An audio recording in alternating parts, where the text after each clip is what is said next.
You're up. You're up. Frank Martin bringing us in on a Tuesday morning.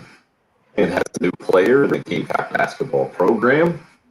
A new Gamecock football commit in as well. And improvement in the Gamecock baseball front, in and out. Also starts us off on a triple threat edition of the program. If you're ready for that, Bill, I don't know if you can handle all that, especially at 6:05 on a Tuesday morning in June. It was a lot yesterday. Got into the College World Series last night, and I feel like for a guy that really likes baseball, you were just a proud television watcher of the College World Series last night, because I was into the hockey, but there wasn't much to get into. Tampa put up a 3 spot in the first period and then proceeded to absolutely roll. So I ended up watching quite the College World Series game last night between NC State and Vanderbilt. Jack Leiter doing all he could to win, throwing 100, I think it was 22 pitches, I believe is what he got to, but not enough. Loses 1-0. North Carolina State now 1 win away from the championship series. Yeah, in the driver's seat, the Cinderella run continues. A team that started 1-8 in the ACC. Now, right there, 1 win away, like you mentioned, from a possible national championship series. And a surprising last night that Vandy's lineup is nothing. 1-0, like you mentioned, shutout at TD Ameritrade, where the ball's flying pretty good. A bat was flying pretty good yesterday, too, on the 1 home run the NC State hit. Immediately knew it, little bat flip going, and now NC State looks like it might be going to that national championship series. On the other side of things, let's see who's in the driver's seat over there. It's Mississippi State, and who beat Tennessee? Off the top of my head, that's Virginia. Yeah, Mississippi State, Virginia tonight. You got Texas and Tennessee is the 2:00 game. Elimination game, yep.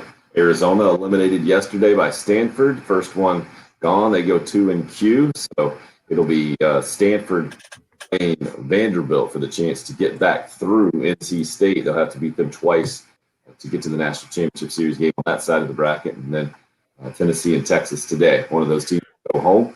And tonight, Mississippi State. And will be interesting to see if Virginia can keep it going as well. That's what's going down in Omaha. What sticks out the most from the Gamecock perspective from yesterday? Is it the news that Brendan Malone will no longer be a Gamecock on the baseball field? In fact, that Shane Beamer gets in a Texas recruit, or that Frank Martin gets in a local recruit for his class of 2022? The Brandon Malone thing, maybe the most surprising yesterday. Maybe I just didn't pay enough attention to know it was coming. I know he didn't have a particularly good year, but I thought that he might be a larger piece of the puzzle for a team that's not returning a lot of players right now, I believe. Correct me if I'm wrong. That will probably, I guess Braylon Wimmer will be back, but at least from what I've read, is expected to move positions. So Brendan Malone there at third base now probably will, with his departure now, probably opens the door to an entirely new infield this year. I think Wimmer could move to third base. I've seen John Whittle indicate that maybe he ends up moving to the outfield, which obviously if he does that opens second base now, and that would create a whole new infield for the Gamecocks. So that was maybe the most surprising. The addition there of a new basketball recruit was definitely out of nowhere. Now, I'm not going to sit here and say that I am following. I follow basketball recruiting. What I don't follow is maybe the kids in the state like I used to. And Zachary Davis was definitely a brand new name to me yesterday afternoon from Denmark Oler High School down in Denmark, South Carolina. 6'7", about 200 pounds. Multi-position player, kind of a point forward is the way I was explained to it last night. Can play a little bit of the point guard position. Probably will be better suited for the 3 at the college level, but we'll see exactly how he's used. But certainly an in-state commitment for a lot of people saying that Frank Martin struggles with in-state players. So he goes on campus yesterday, takes a visit, gets offered, and instantly commits per his Twitter page last night. So that one definitely out of nowhere. And then Peyton Williams, the safety from Texas, committing yesterday, a guy that South Carolina had actually a little bit of a connection with. There was a defensive assistant analyst that had a connection to Peyton Williams' high school coach, and that opened up a bond between Torian Gray and Peyton Williams, and they get him on campus this past weekend, and he pulls the trigger on a commitment yesterday morning. So good pickup for the Gamecocks. Had a few other good offers, including Florida State, and another guy that South Carolina is able to add as they continue to try and rebuild that secondary. So the transfer kind of caught me off guard, and then just the fact that I had no clue who the basketball commitment was until I had to do a little bit of research and watch some video last night. One baseball note in as well, a Missouri infielder going to come into the Carolina baseball program, Brant Belk, according to Gamecock Central, and Colin Taylor going to come in and play for Mark Kingston and company. Belk is an infielder who just spent a year and a half really at Missouri, started his college baseball career at Pepperdine, hit 273 last year with a couple of homers, 22 RBIs for Missouri, hit 457 in the shortened COVID season with 9 RBI, 2 home runs there to earn All-American honors. So Brant Belk, another Gamecock name to know now coming in from Missouri inside the SEC, the intra-conference transfer, something that you haven't seen very much in the past, and we'll start to see a lot more of these days with the free transfer.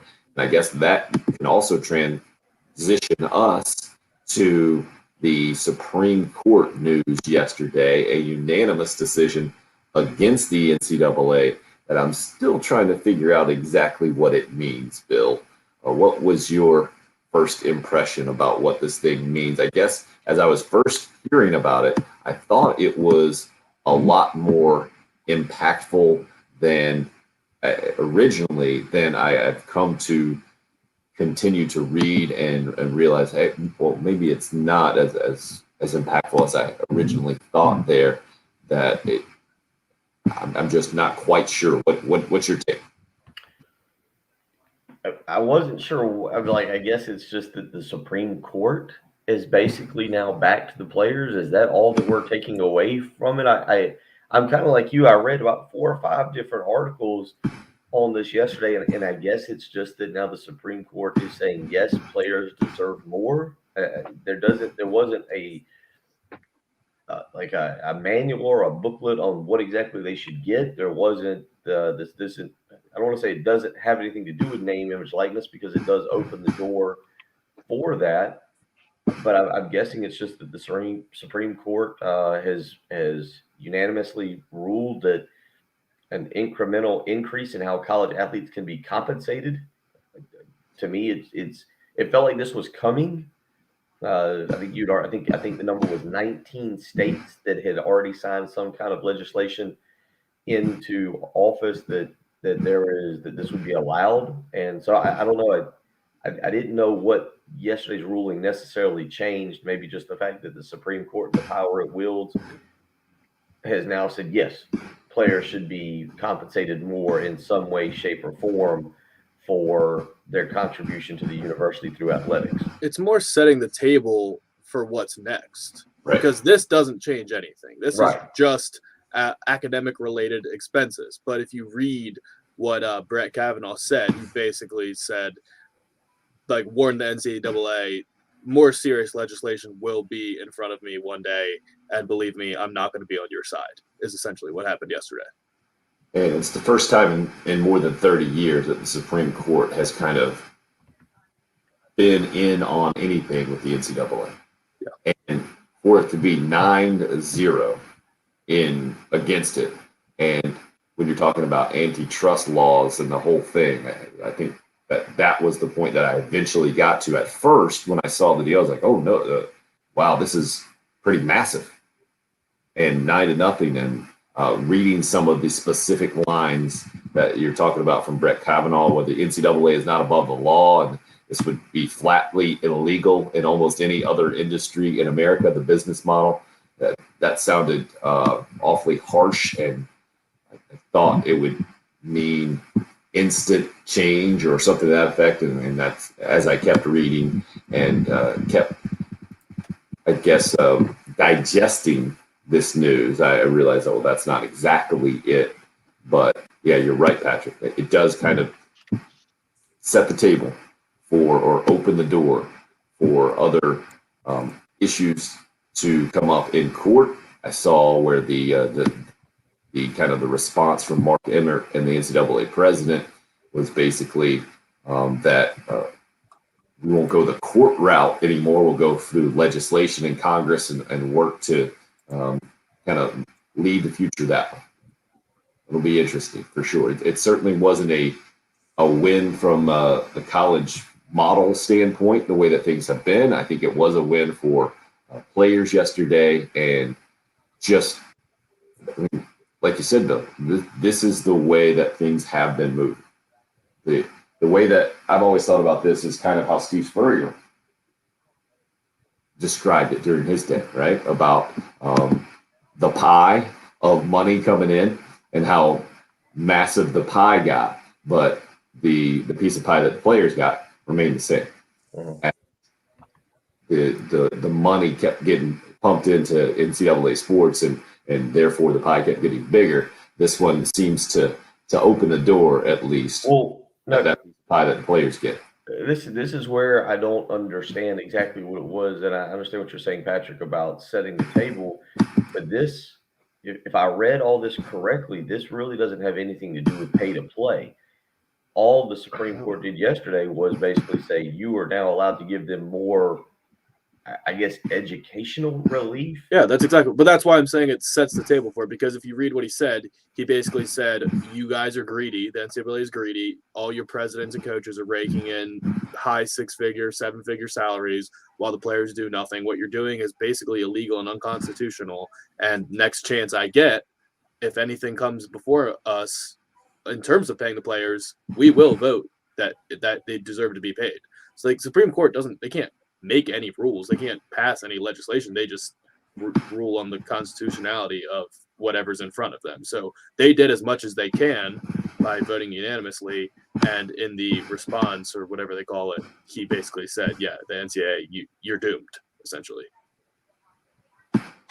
So does that make any more sense to you, Bill? Or where are you at on this thing? I think that it's kind of what Patrick said, that the next step will make more sense, that this more or less opened the door, but it still seems like what has happened in the 19 other states with the name, image, likeness bills that are being passed, I think did just as much. I guess because it's the Supreme Court, but it felt like that this was moving or has been moving in that direction quickly without the Supreme Court's help. But I guess them stepping in and now basically, as Patrick said, saying, hey, if this ends up back in front of us, back in our courtroom, yes, we will be siding with the players and not with the NCAA. I guess maybe it opens the door for more legislation that they won't need to get involved in. It'll be interesting. Again, I think it'll be as we turn toward July and August and don't have the actual football to talk about just yet.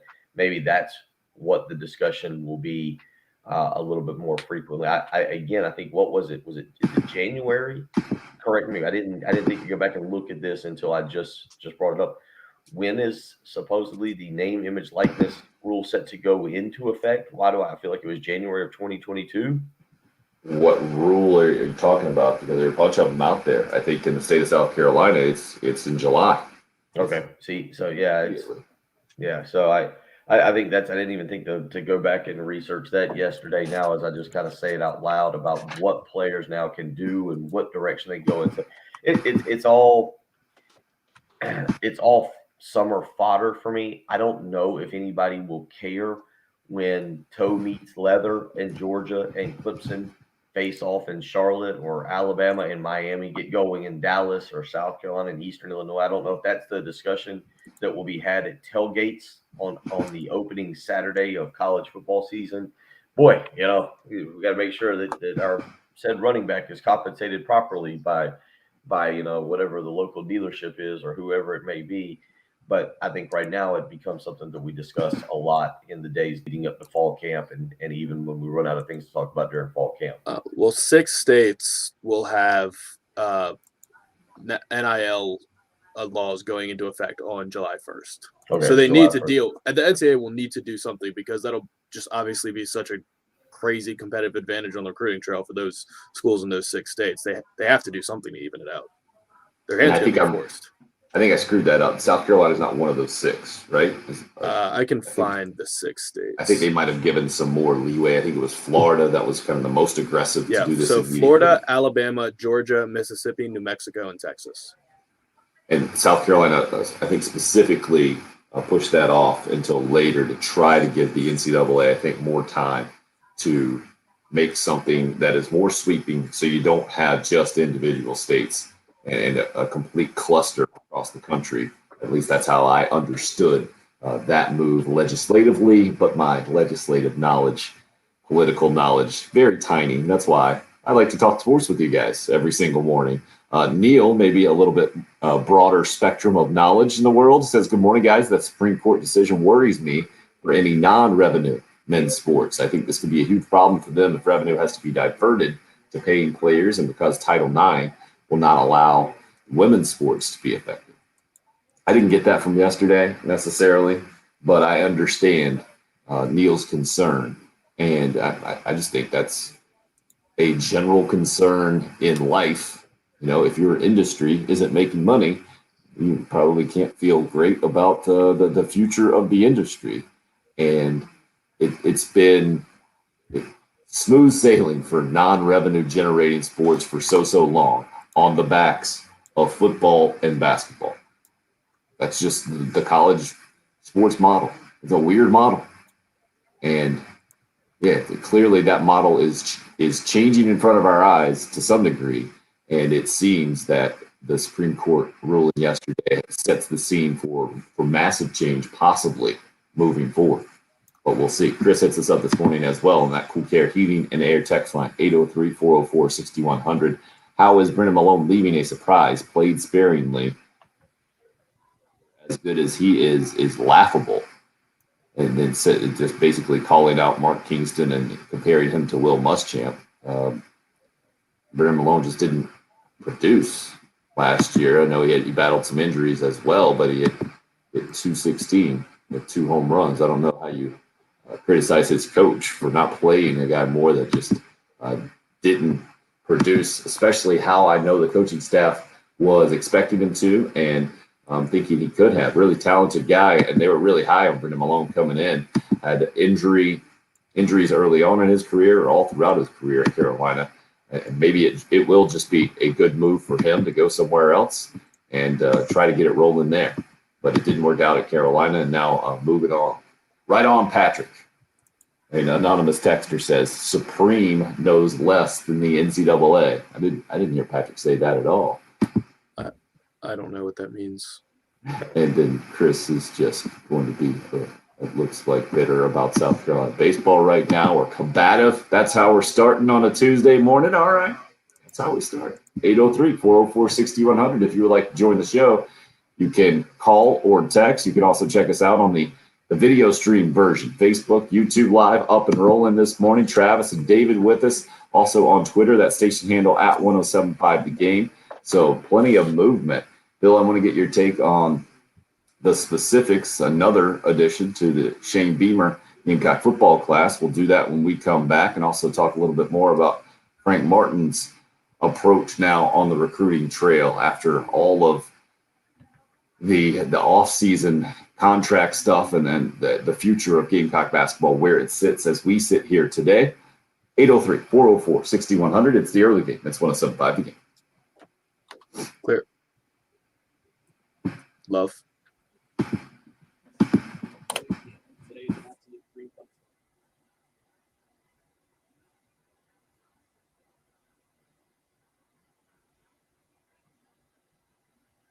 Summer vacation upon us. That means you probably have to do some traveling. Better make sure you got a reliable vehicle to do that in, whether you're heading to the mountains, the beach, to grandmother's house, whatever it may be. You need to go visit Love Chevrolet I-26 in Harbison.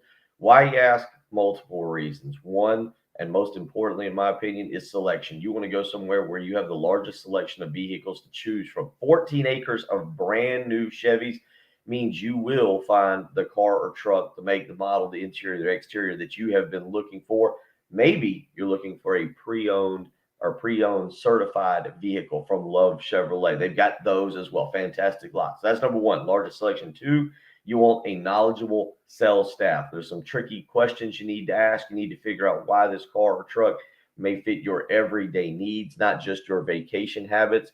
The folks at Love Chevrolet can gladly answer those questions for you. They're extremely knowledgeable, extremely friendly. They're not going to pressure you, not going to harass you. They're going to make sure you feel comfortable with a very important purchase. And number three, again, getting the best deal possible. And at Love Chevrolet, the $1,000 low price guarantee means you can go shop other dealerships, take their deal back to the folks at Love Chevrolet, and they will top it, or they'll write you a check for $1,000. Hasn't happened yet, won't happen anytime soon, because the folks at Love Chevrolet have got you covered. I-26 in Harbison between Lowe's and Frankie's Fun Park, or you can visit them on the web, lovechevy.com. All those reasons means that's a fantastic place to make your next purchase for that vehicle. Get out to Love Chevrolet and find new roads. All right. Oh, Tim disappeared. I need to get coffee. Patrick's doing a traffic update. I'm just going to leave all you nice guys and gals hanging for just a second here, because I would like to get some coffee in me here at 6:30. Yeah, I just saw that, Travis. I haven't been able. I was about to pull that up there right before we hit commercial. See what you sent me here. Let's see here.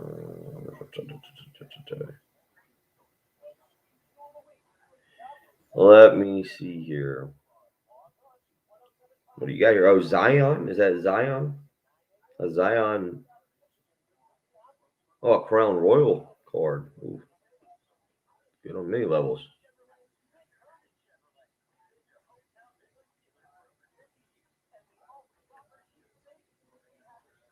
What was the box you bought?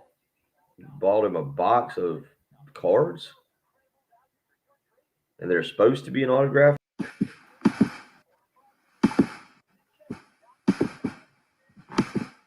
The autograph is guaranteed by it. So there's not an autograph on this card. I still want to know about Crown Royal basketball. Did you buy a Crown Royal box? They forgot to have it signed? Wow. I'd probably find a way to check into that. I would imagine that, of course, it might be somebody in the Crown Royal office who signs it, Zion Williamson. I don't think you're able to post that picture on. Maybe Travis can explain it. He sent me a picture of a Zion Williamson Premium Crown Royal Edition. I still don't quite understand what the card is. Does it have like a box and then an empty box at the bottom? Are supposed to be signed? Yeah, I don't know if you can see that. That's what he sent me. Oh yeah. And it's No not white space there. Nothing. Somebody at the Crown Royal office did a little bit too much of the Crown Royal, and we get some. This week, earn 30% back in the Staples store bonus when you buy anything. StaplesConnect.com. Staples Connect, the working and learning store. Limit for in-store only. Visit StaplesConnect.com/store bonus for details. And 626. Gallagher Military Academy. On Sunday, July 11th. Register at GallagherMilitaryAcademy.com. And Military Academy is one of America's premier boarding schools, and it's in our own backyard. That's probably not much. So come see for yourself.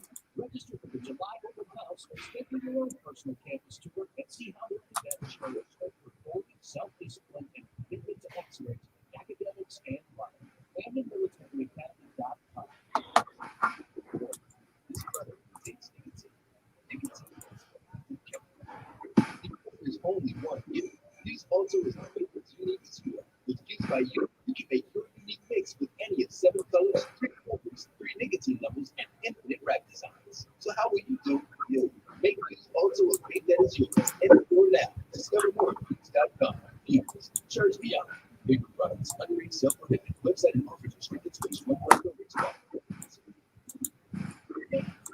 I know I've said this multiple times, Dashboard light problems. but am I the only one that really cannot believe how fast this year is going by? That we're less than 2 weeks away from July 4th. I'm with you. It seems absolutely insane. And I only say that just because I was talking to Tim. One of my son is sick. He woke up with a fever Monday morning, whatever, Sunday night, Monday morning.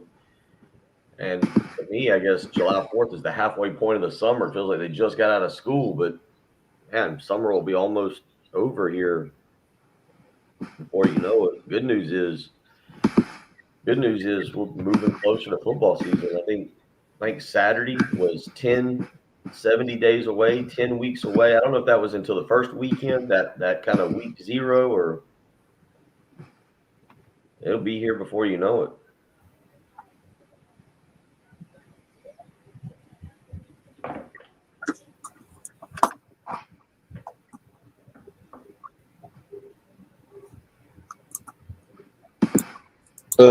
No, Travis, I have not watched The Shop on HBO because I hate LeBron James.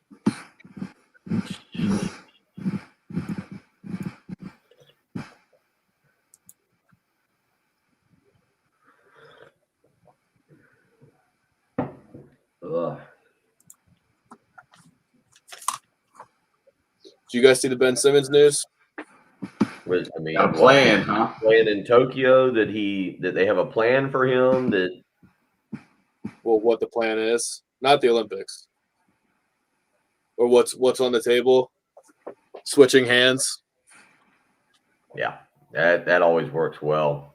He's going to look Oh, at wow. switching hands this year to improve a shot.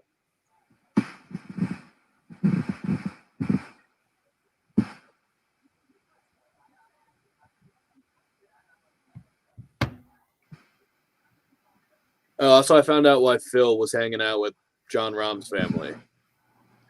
Oh, yeah? Excellent. Let's do it on the air.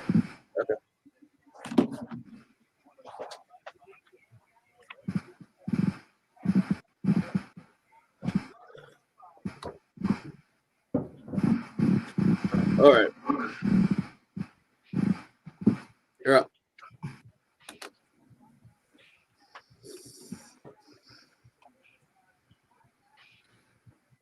So there's a plan in place now for the 76ers guard, Ben Simmons, who just disappeared in his latest series against the Atlanta Hawks. We talked a lot about that yesterday. But wait a second, I didn't see that this plan included what you're telling us it includes, Patrick. Where do you say, where you see this? This was Brian Windhorst dropped this on Sports Center yesterday, saying that one of the options that is on the table for Ben Simmons is to switch his shooting hand from left to right in the hopes that will cure his shooting woes. Help me out with that. That's one of the options. Apparently he's I don't know. Is he ambidextrous? It would be one of the craziest things I've ever seen in sports. An all-star on a max deal deciding that he's going to play with the other hand now. I don't know if there's anything. I was trying to think of something comparable for that. The only thing that I can kind of relate to this now, Ben Simmons is much more accomplished, but the Markelle Fultz situation. Just a stroke, though. Yeah, I don't know. That's what I'm just saying. I mean, now Markelle. I mean, that's like if we just all, if I decided tomorrow that I'm just going to speak French on the show now. Is that what it is? I don't know. He's switching his hand. Yeah, I feel like that'd be more me, since the English is sometimes all used to it. Like, I feel like that's me. Like, well, Gunnar really can't get it, so let's just have him try French from now on and see how that works. I've never heard of something like this. I can't believe that's got to be the plan. Is, hey, learn to shoot right-handed now. I did this actually the other day. Tim, I don't know if you ever did this back in high school. Like, if you were kind of messing around with your buddies, before practice or, shooting free throws, you just shoot a couple left-handed. Did you ever do that? No, I didn't do that. That was my go-to horse move, to always go lefty. Okay, all right. I feel like I had the upper hand. No pun intended. So I mean, I worked on that so I could do layups. Like when I was growing up, I wanted to make sure didn't have to be the guy that shoots from the opposite side, laying it up with your dominant hand. We would occasionally, like, in between water breaks or something, we'd go out and shoot a couple left-handed, just kind of goofing around. And so I was over at River Bluffs basketball camp last week. Austin was in it and was shooting free throws right-handed. And after I missed about 5 in a row, I was like, well, I guess I should try it left-handed now. And shot a couple left-handed, didn't get much better. But I don't know what you do at this point. I also don't understand what exactly Ben Simmons. I haven't watched enough of Ben Simmons' shooting form to tell you what exactly the problem is. Like, I always did kind of understand, and I don't think Ben Simmons has abnormally large hands like Shaq had. Am I wrong on that, Patrick? I don't know. No, I don't think that. I don't think that's the issue with him. That was the thing with Shaq, is what you're saying, right? It looked like a grapefruit in his hand, and if you ever shot with a mini basketball, sometimes you can get to that point where you got no feel, and it feels like you're throwing a rock, maybe, or something. Yeah, that's what I always heard with him. Is that it was the size of the hands in the basketball. I don't know what Ben Simmons' problem is.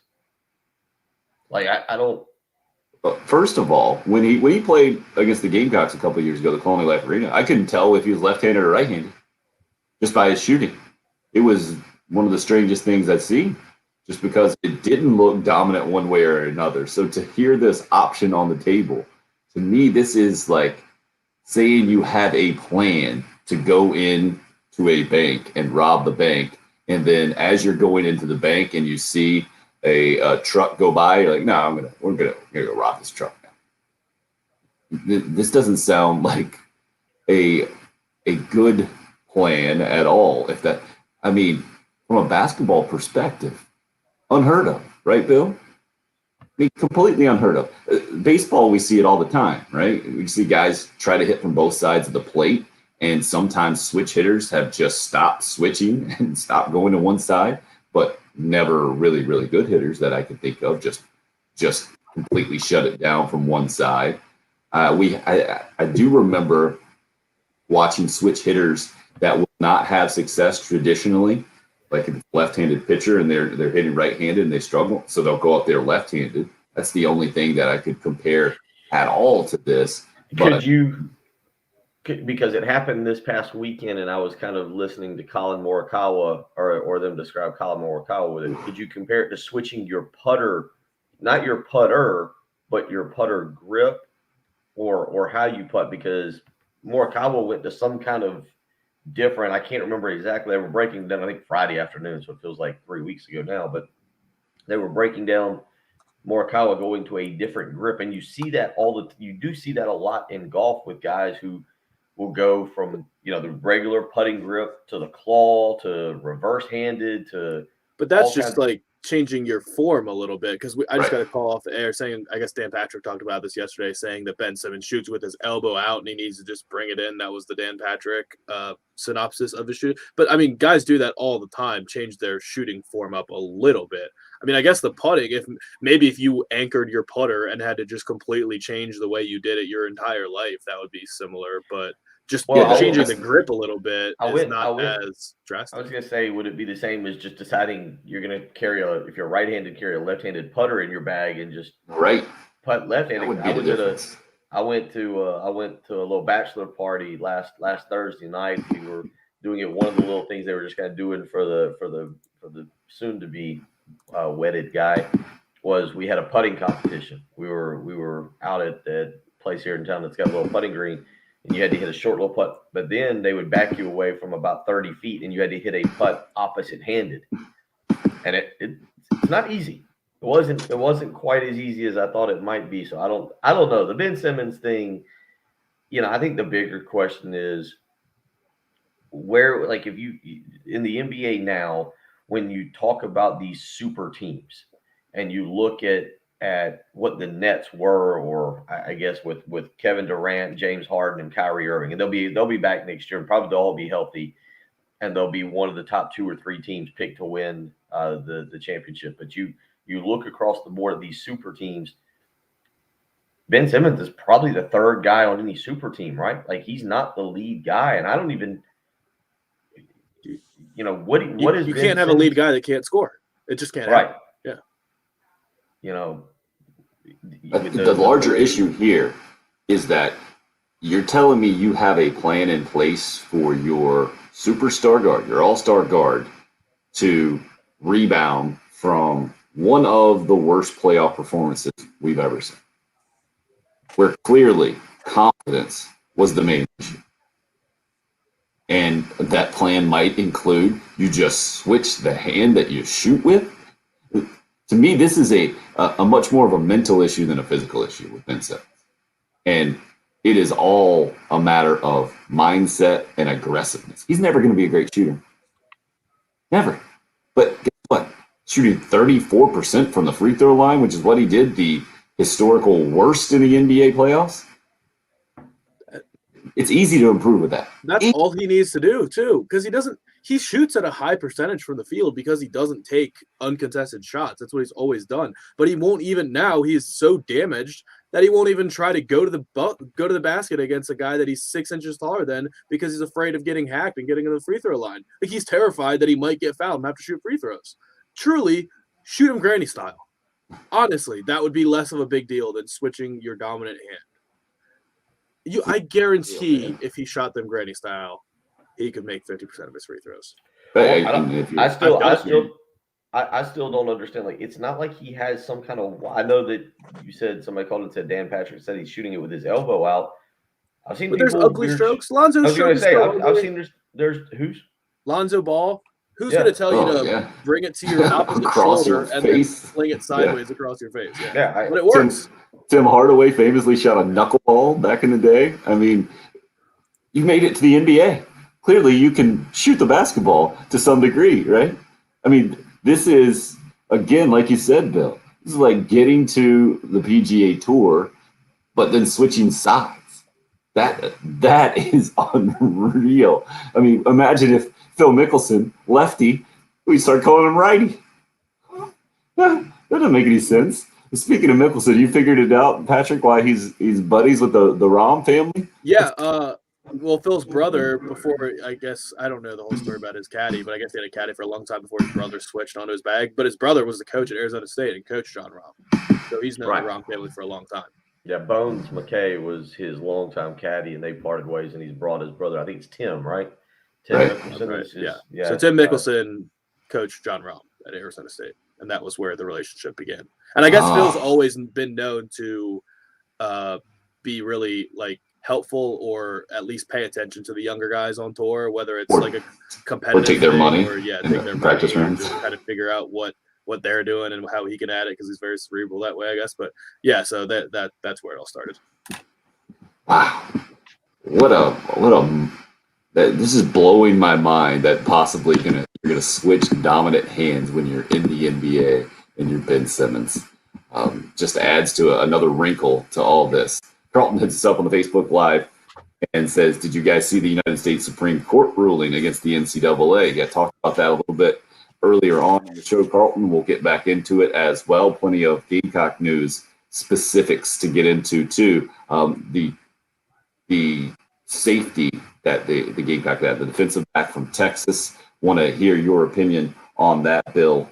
And we'll get into some other Gamecock players, notably from that state. And we'll see if that's a trend at all, because obviously the state of Texas has a bunch of players.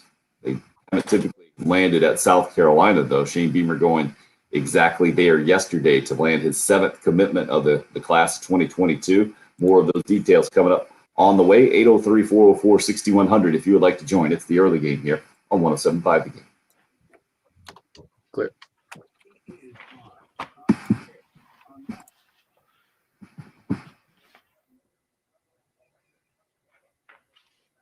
Commenting off air on the live stream about how fast this year seems to be flying by. Can you believe the 4th of July was less than 2 weeks away now? Hard to believe. So that means we're rolling through another year. But right now, those interest rates for houses still very low. You don't want to miss the golden opportunity as we head into the back half of 2021. If you're looking to refinance, if you're looking to buy a new home, Don't get caught watching the paint dry. That's exactly what the Mortgage Guru team, Jacob Crowder, Brian Kovar, want you to know. Look at your mortgage statement. See what's on there. And then give them a phone call this morning. They might be able to help you. They might be able to help refinance. They might be able to help get you a little bit of money depending on the equity that you have on your home. Right now, don't miss what is a golden opportunity, maybe improve your financial situation by refinancing and getting a little bit of money back. 803-719-1005. That's the way you can reach Jacob Crowder. You can email him, the letter J, Crowder, CROWDER at firstpalmetto.com. Jacob and Brian helping people like one of their good buddies yesterday or a day or two ago save money, be able to refinance his home. He was able to get some money back, even put a basketball court in his backyard, probably to help Ben Simmons shoot some free throws. That's probably why he was going about doing it. You can do the same. Maybe you don't want to help Ben Simmons. Maybe you want to help yourself and your family. That's far more important. So give Jacob Crowder and Brian Kovar a call today. The Mortgage Guru team with First Palmetto Bank, 803-719-1005. That's the way you get in touch with him. He's Jacob Crowder, the Mortgage Guru with First Palmetto Bank.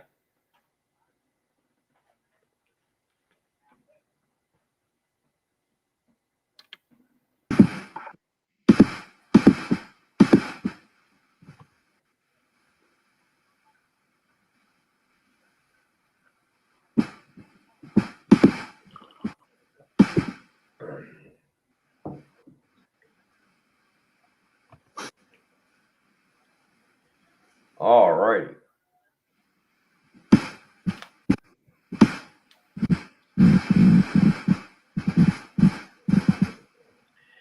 Yeah, Tim, I stayed up. I got because that hockey game got so out of control. I flipped over, like Jim said. That's right. Jim's understanding some conference pride. About time, Jim. Got to take some pride in the ACC. Got to build up that weak little conference. Got to have a little bit of conference pride. Got to get some other teams that help the conference look a little bit better and not look like the Sun Belt. Well, that was a good game. Did you watch much of it, Tim? Or Yeah. Jack Leiter was 15 strikeouts. So tied the record that Bednar just set the other day. Yeah, I watched more of that. I might actually watch a little baseball. We're getting to that time of the year. Hockey is late tonight, 9:00, I think. And I was trying to make it a decently early bedtime. You know what? Andy guy past second base, I think, or past first. Oh, do you think you could beat Ben Simmons in 10 free throws from the foul line? Maybe that's somewhere we go. What is one professional athlete you feel like you could beat them in something?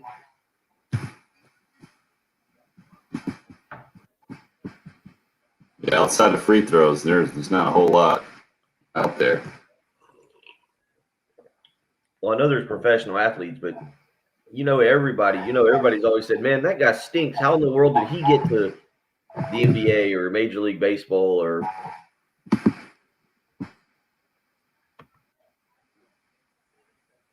going back and look at the I could score on a goalie in any sport other than hockey. Do I know? I could score on a goalie in any sport other than hockey. What do you mean you could score on a goalie? Like on a penalty kick in soccer or Yeah. right in front of the goal in lacrosse and it's 1-on-1? Well, no, I could shoot from distance in lacrosse, but in soccer, yeah, I could definitely score a penalty kick. Those guys aren't like brick walls; they're still guessing. Yep, that's true. But they're pretty good at it. You still got to kick it in the goal. There's no guarantee that you're not gonna. I played soccer. I would not miss the goal from that close. This feels like the argument I got into with my father when Nick Anderson missed all those free throws against the Houston Rockets back in the 90s. So my dad took me out and said, all right, you got to make 4 out of 5 free throws. I was like, that won't be a problem. I only made 2 out of 5. Well, yeah, 4 out of 5. I can do 4 out of 5. The nerves, I think, would totally be a problem.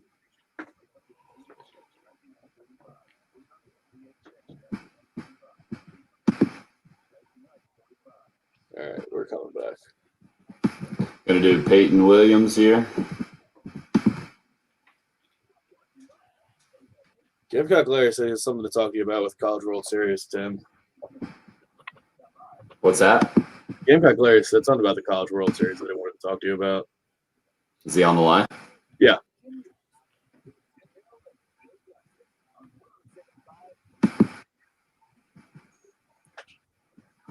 You're up.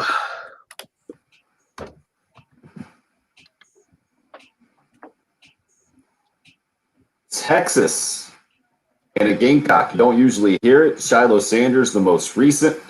He was with the Gamecock program for a couple of years and now going to play for his dad, Deion Sanders. I think because he was Deion Sanders' son, it was more that label on Shiloh Sanders than coming to the state of Texas over to Carolina. Now the Gamecocks go back to Texas and pick up another defensive back yesterday, Bill, in the 7th commit of the class of 2022, and Peyton Williams. You mentioned there was a connection there, and a defensive analyst for the Gamecocks knew a coach, and that developed the relationship with Torian Gray, and now that's why Peyton Williams has become a Gamecock. That sounds about the gist of it. Yeah, there was a connection with, I think his name was Joe Bowen, the kind of a defensive analyst assistant, so to speak, who was able to get South Carolina kind of in touch there and get the ball rolling, and then allow Torian Gray to view the film.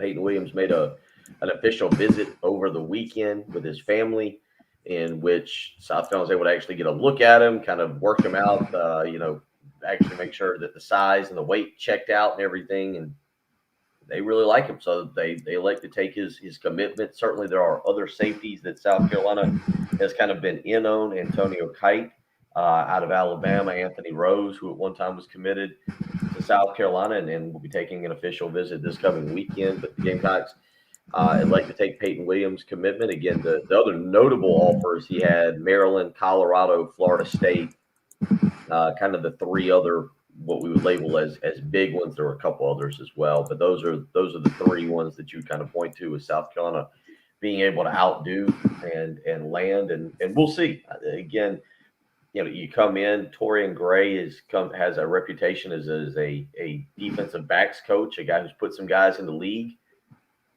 However, the previous guy back there, Travaris Robinson and Will Muschamp, being guys that have reputations. So it's kind of interesting. I went down a wild rabbit hole yesterday of just looking at different message boards around the South, kind of the Southeast, different schools, North Carolina, Georgia in particular, just to see it recruiting. Will Muschamp's name popping up a lot over there for particular recruits. Keon Sabb, a 5-star safety out of IMG, apparently taking an official visit to Georgia. I don't know if it was an official or unofficial over the weekend. And the Georgia insiders highlighting his time speaking with Will Muschamp as maybe being a reason that Georgia now has the edge for him. And I'm thinking, could quite get that done in South Carolina, but you go to Georgia and you're an intern or you're an analyst and you're able to go in there and maybe turn a 5-star safety. I think it's going to be Georgia or Clemson for him. So some of these guys being able now to get players back out into camp settings or bring them on campus and analyze them and look at them a little bit closer and make some informed decisions on not only who to offer, but who to take commitments from. So from what I'm hearing, not exactly setting up a pipeline for Texas to South Carolina, but who knows what the Peyton Williams commitment might mean for Gamecock football and Shane Beamer moving forward. Again, talking to Ben Simmons possibly switching hands, part of his plan for the Philadelphia 76ers moving forward this offseason. Cool care heat there. Text line, Hunter says, tell Ben Simmons he needs to work with Rick Barry. LOL. And Patrick suggested the old granny shot free throws. And Joe just wanted to point out he scored 5 points in the game 7. Do y'all think you could beat Ben Simmons in 10 free throws from the foul line? I do, Joe says. 100%. I'm sorry? 100%. You would, there's 100% chance. Pressure. I can already tell you the way I shot last week, pressure would get to me. I wouldn't do it. Honestly, hour 2 coming. Clear.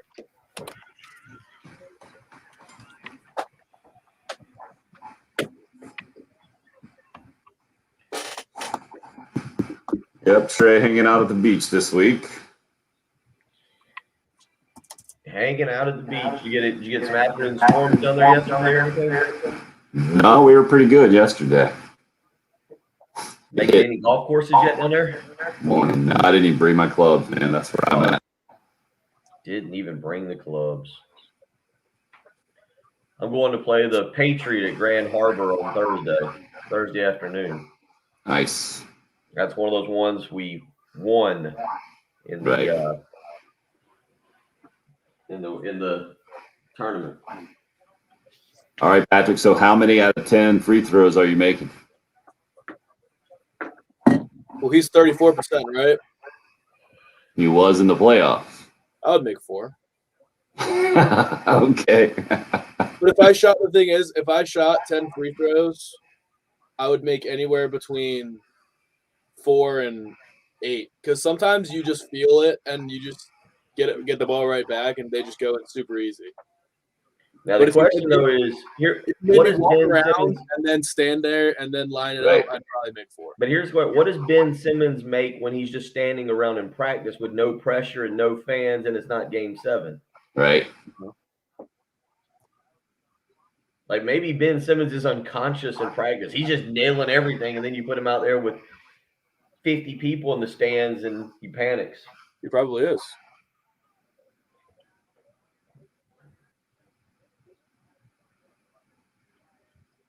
In warm-ups, guys never miss in the NBA. What's that? I guess college too. They never miss in warm-ups ever. Right. You just stare at the basket and it's just 10 balls going in every second.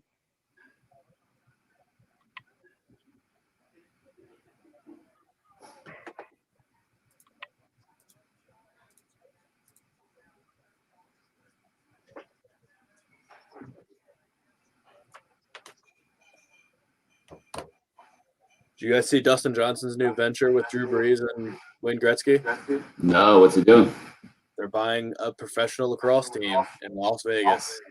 Look at that smile. Growing the game. Drew Brees is a huge lacrosse advocate. His kids are like lacrosse nuts, and he loves the sport. Huh.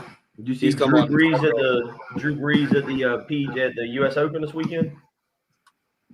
But They had a shot. Drew Brees had his family out there, and they were walking around. He was signing some autographs and stuff. he was out west for the groundbreaking of his new lacrosse team, hanging out with DJ, his new business partner, and Wayne Gretzky, who lives out there as well. What were you just saying about Gretzky? That's what I said. DJ, Gretzky, and Breeze are buying a lacrosse team together. So have y'all ever read about Wayne Gretzky's career? Because I got into this the other day, and about when he was traded from Edmonton to Los Angeles. What about it?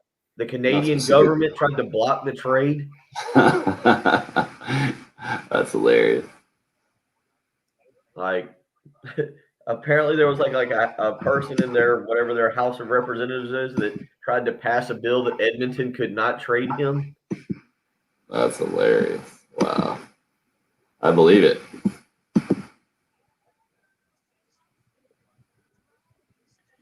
Morning, Sonny.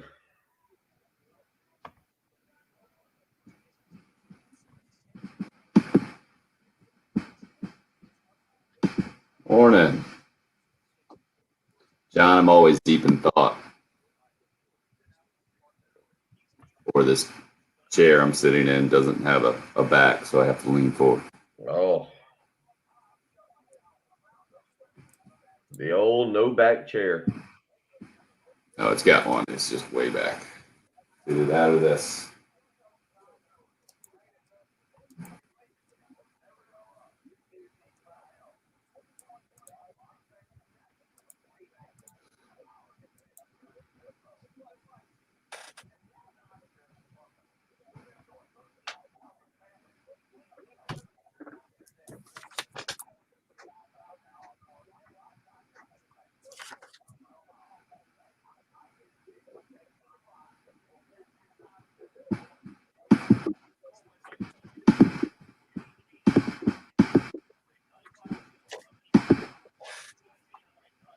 So, Patrick, are we going 3 breaks in this hour, like usual? Yep. Normal Yep. stuff. I see it.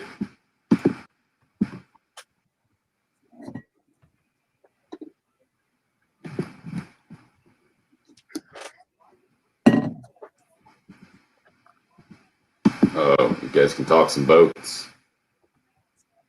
Sorry, I was I'm gonna grab one more cup of coffee real quick.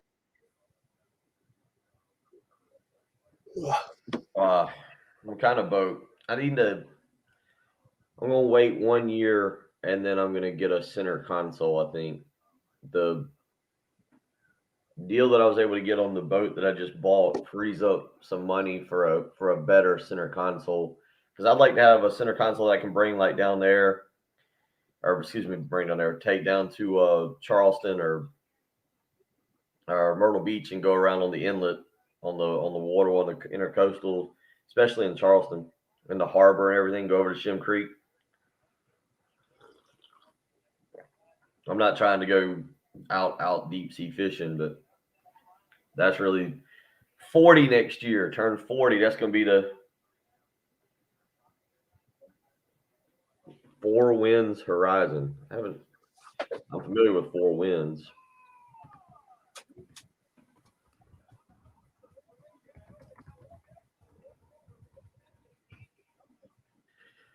Patrick, have you ever? I think an item on my bucket list. Have you ever looked at the Miami Boat Show? Have you ever done anything and like looked at the Miami? Just you like YouTube videos? Yeah. I'm not saying you'll go buy a boat, because I would never go down there and spend $250,000 on a boat. But in terms of like just an event to go to and people watch, and YouTube the Miami International Boat Show later on when you're I can sitting imagine around. it's pretty ridiculous. I feel like this is an event that you have to go to maybe once in your life. Just some of the boats that they have, like some of the boats they're selling. I don't know if you have to show some kind of expensive debit card to even be allowed in, or if you have to walk up with a duffel bag full of cash. But it's definitely worth it. Oh, everybody's getting ready for the storm. Let me check on the neighbor. You getting ready for the storm? Doing all right? I saw y'all heading out one day. Wait, slow down. Oh, really? How far did you go? Yeah. Really? Really?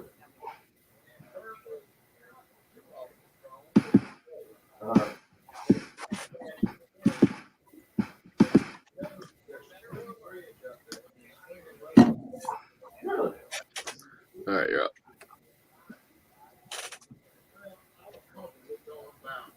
Recruiting news on all three fronts: football, basketball, and baseball from the Talk game about that more, 'cause as we kick off hour number 2 here on a Tuesday morning in June with you. Hope your Tuesday's off to a good start. But David G hits us up on Facebook live stream. That video live stream sponsored by Buford Lending, by the way, up and rolling on YouTube and Twitter as well. David says, love recruiting, but I'm more excited to see the difference in the players we already have. So the football recruiting news was Peyton Williams, the name at the state of Texas, had a connection with the Carolina coaching staff, and then commitment yesterday, making it 7 Gamecock verbal commitments. Let me hop back The over. class of 2022, and Shane Beamer's first real full class. And without being able to evaluate like normal and just cranking things up here in June, there has been a bit of an influx here in the last few days of several guys committing, that class growing. How good these guys are, we won't know for a long time, but I think David has a good point. And to me, it comes down to really one position. I get it. And we were talking about it yesterday, Bill, the criticism of the Will Muschamp coaching staff not being able to develop players. And you can go to, I think, the wide receiver position maybe specifically, especially last year as being a big disappointment. But to me, this all comes down to one position where you want to see a big difference in players on the field for the Gamecocks. And it comes down to the quarterback position. Because that was the knock on Will Muschamp for sure coming into his Carolina career. And I think that will continue to be the knock. And what we've seen in the last few years is that we just never saw consistency consistency at the quarterback position. Now, Jake Bentley was relatively consistent. I'll give you that, but obviously it didn't end well. And to have the same guy I know it was at the very end of the Will Muschamp tenure, and you really argue it took Will Muschamp leaving the program to get Luke Doty on the field last year.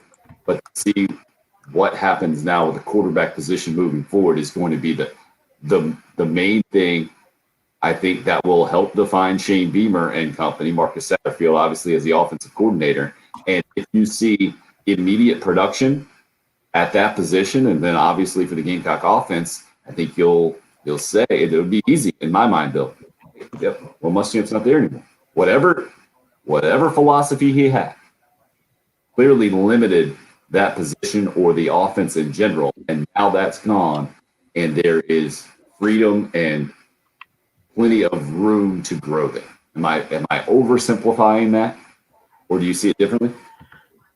Well, I think the way you started it brings a bunch of questions, a bunch of football related topics to my mind, and one of those is quarterback the position that most needs improvement. I guess this is going back toward text that we got in earlier about seeing the development about enjoying seeing the recruiting, but seeing the development of players. And as you started talking about it, I was kind of thinking about what is quarterback the one position that has to be upgraded, not through recruiting, but through July and August the most for South Carolina to have a chance to be bowl eligible, to get to those 7 wins if possible.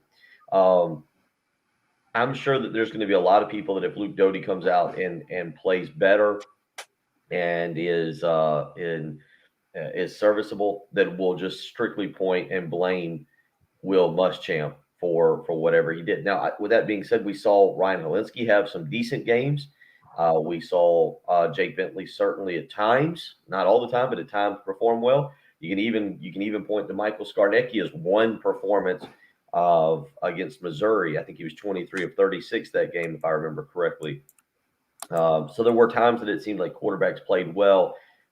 The thing with Muschamp and quarterbacks is going to be that it seems that just throughout his career, for whatever reason, like you said, philosophy or whatever, no matter who the offensive coordinator was, his quarterbacks just flat out couldn't seem to be game in, game out consistent. And then all of a sudden he leaves and Will Grier lights it up, despite having never actually played for Will Muschamp at Florida. So there's a couple different questions that I kind of come off of that. Marcus Satterfield is so intriguing to me because I don't know what to expect. And, we went to that spring game and I thought that was the one thing that I was kind of most interested to learn was how the offense would look, what exactly I was going to see from an offense. And after watching the spring game, I still don't know what I'm seeing from this offense. I feel like that was about as vanilla as an offense as you could get. You only had one running back that day. You were to the point that you moved basically a tight end or H-back over and let him get the second most carries in Jaheim Bell. I still don't know what exactly we're going to see and what the role of Luke Doty is going to be in this offense. And by role, I mean, how much are you going to utilize his legs? How many Connor Shaw, we saw Steve Spurrier more than willing to utilize Connor Shaw's legs. Now, he also had a guy behind him that he trusted in Dylan Thompson, whereas when you're running a quarterback, if he takes a shot and he's got to miss, a play or two or a series or even worse, you felt to go with it. I'm still very interested to see what exactly this offense is going to look like on September 4th, Saturday night against Eastern Illinois. Is it as simple, Tim, as turning around and handing the ball off to Kevin Harris and Marshawn Lloyd and Zaquandre White and throwing it 20 times a game?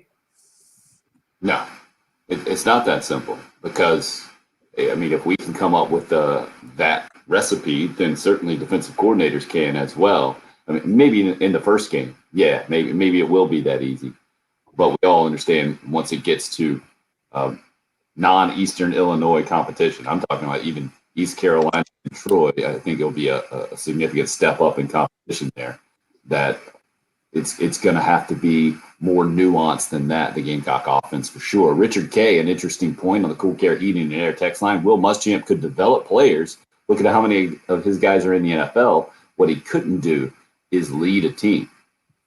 I think I'm exactly on board with Richard there, because that's my comeback when that development question comes up or that complaint comes up, criticism about Gamecock football, and look at guys in the NFL. And I think there is a significant difference there. Now, I think the quarterback also has to shoulder some of that blame as well, being the natural leader on the field for any football team. And to me, it was that disconnect. There was never a connection there. Even though Jake Bentley was the face of the program for sure and was Will Muschamp's guy, midway, 6 games in, whatever it was, 6 games into his true freshman season where they yank off the red shirt and they go with them. But it just never meshed. It never developed into a relationship where I felt like there was cohesion, I think might be the right word. Why? I'm sure it's going to be years and years down the line, and more stories and more information will come out through the years, and maybe we'll get a fuller picture of that, or maybe we'll never know. And maybe we'll see an instant change from the Gamecock offense and leadership under Shane Beamer, or maybe we'll see some of the same issues. Let's not isolate the lack of success at quarterback to Will Muschamp's tenure at Carolina. We've talked about the quarterback issues before, and the lack of NFL draft picks since the late 1980s. And Todd Ellis was a 9th round draft pick, I think, back in the day, and why South Carolina just hasn't had that. We'll see. But it's an interesting note from David there again. Love recruiting notes and recruiting, but more excited to see the difference in the players we already have. I think when you listen to this coaching staff speak, Bill, and put the emphasis on the culture and the atmosphere and the environment, maybe that's where you're going to see kind of where Richard was coming from, a marked difference between developing as individuals and being able to play a position, and then coming together as a team and being able to win football games. I don't think that leading the team was the problem. I think Patrick has summed it up as good as anybody out there in regards to the deficiencies of Will Muschamp, and that's the inability to make in-game adjustments or to stray from what you've prepped for all week. I think Patrick hit the nail on the head months ago when he talked about that, and basically, I don't think you can look at the way that players, as Richard pointed out, Ernest Jones, DJ Wanham, guys like that who are not highly thought of recruits have gone on. We'll see what Ernest Jones' NFL career is going to be. DJ Wanham looks like he's off to a good start. Again, Keyshawn Nixon. I was going back and looking at the first recruited, kind of what Shane Beamer's doing now, his first recruiting class before he coached a game versus Will Muschamp's first recruiting class before he ever coached a game. And Keyshawn Nixon was a part of that. Keyshawn Nixon was, a mid 3-tier, 3-star defensive back that's going on and is having, he's making money in the NFL with the Raiders right now. But I think what Patrick has summed up that has held or will always hold Will Muschamp back, if he ever gets another head coaching job, he probably won't, is his inability to get into a game and to see what the opposition is doing and to adjust his team's strategy to counteract that. Players seem to really like him. This wasn't a case of like a Tom Coughlin where players despised their head coach and thought he was a disciplinarian or, too heavy-handed. Players really, really liked Will Muschamp. They followed him. And you're right, to a certain extent, certain guys, I can't say that all of them, but certain guys definitely developed under his coaching. But I think the in-game coaching, I don't even know if we realize just how bad the in-game coaching was at times. And that's what Shane Beamer, I think that's what's going to be so interesting with Satterfield, with Clayton White, with Shane Beamer's in-game decision-making. and how quickly he can process simple decisions such as, I go back to that Georgia game that South Carolina won 2 years ago in Athens, and all of the questionable decisions that that Will Muschamp made in that game. Think about I think it was the play early in the game. Nick Muse catches a little short pass and gets the first down, but they rule him short. And instead of Muschamp electing to review the play and get the first down, they hustle to the line of scrimmage. They end up jumping off sides, and instead of it being 4th and 1, it was 4th and 6, and I think they punted. Obviously, the decision to kick the 57-yard field goal, which was just insane. How does Shane Beamer make in-game decisions is going to be, I think, what separates him from Will Muschamp. But Richard puts that into the category of leading a team as well. Patrick, don't you see it that way too? Because that's what I see. That's part of leadership, and that's the part that's the trickiest, I think, for college football guys, that stress, preparation, and the whole thing. And you have to have a certain ego, obviously, to be a head college football coach, but then you also have to have the flexibility and the humility to realize what's not working and make the adjustment in game, what you're talking about there, Bill. Yeah, I was going to say the ego is probably what stopped him from making in-game adjustments, because that was his whole thing. Is I'm going to study like no one else. I'm going to know the ins and outs of everything this team's done. I'm going to watch every snap they've had all year. And he's just so ready for everything he's seen all year. And he preaches that to the guys every single day. You're going to win in practice, win today in practice, win today in practice. And then when you see something you haven't seen on Saturday, how do you tell that to the guys? Like, all week, coach, you've been telling me I'm going to win because I was prepared. I watched 25 hours of film this week, and now I'm not seeing what I saw on film. What do we do, coach? And he's just stick with the game plan. Like, that's just how he is. He's a preparation-driven coach, and not everybody's like that. Some coaches don't worry about the opponent as much as just stick to our script, and they won't be able to stop us if we execute perfectly. And some coaches are more like Will Muschamp, and he's in there all day long. Nobody ever doubted his work ethic. It was just, what are you going to do on Saturday when things hit the fan? It reminds me of Mike Tomlin, the Steelers coach. I heard him in a post-game interview one time being asked about in-game adjustments like that. He's like, I got a plan going in, but I'm also light on my feet. I think Will Muschamp had a plan going in. I think he was the opposite of light on his feet into making those adjustments. I think that's where it's going to be. I'll use the word fun. I don't know if everybody else will agree with that. That's where it's going to be fun to watch the development of Shane Beamer as a football coach, and he, along with his two coordinators, and Marcus Satterfield and Clayton White, how they adjust. Ellis Johnson was really good at it. Steve Spurrier was one of the best that I think that's ever come through. And I say that because at South Carolina, he didn't have the same amount of talent that he had at Florida, that Nick Saban would have at Alabama. Obviously, he had plenty of talent to beat you just based on talent alone. But Steve Spurrier was really good at in-game adjustments, especially offensively. And then he found a defensive coordinator in Ellis Johnson who was the same way, who could find ways to slow the opposition down when it mattered the most. And that was not what you saw in the previous staff. What do you get in the current staff? Do I think South Carolina has the talent to win the East? No. Do I think they've got the talent to get the 6 wins in a bowl game, which would be a significant improvement given that 6 wins is what they have over the last 2 years? Yes. But it's going to come down to coaching in the game. And when Kentucky throws you a curveball and Mark Stoops goes out and is able to do something that you didn't prep for, are you able to counteract that? Or when they line up in the Wildcat, is your defensive coordinator standing over there going, I don't know what we got to do. I'm not sure what exactly we do now, because that's exactly what started a lot of this when Lorenzo Ward, I think, was in the booth that night, and Kentucky just lined up in the Wildcat. South Carolina couldn't figure out what to do. 803-404-6100, the number into the Love Chevy phone lines and the Cool Care Heating and Air text line. Same number. Hit us up. Love to hear your thoughts. Good to see our favorite 86-year-old caller waiting patiently. We'll hear from Gamecock Larry.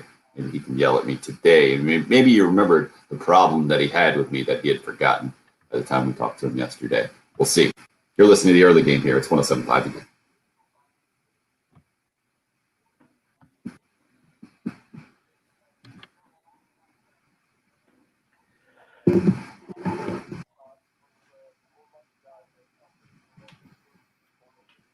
Oh, boy.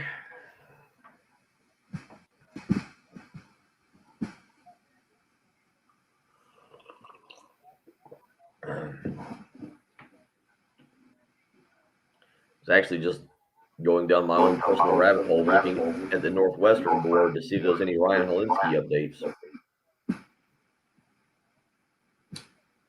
Yeah, what's the Clemson quarterback up there too? Hunter Johnson, is that his name? Yeah.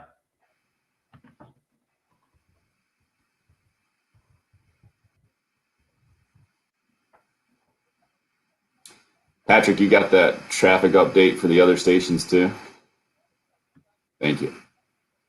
Watching Helinski and Jake Bentley this year at their respective schools will be interesting for sure.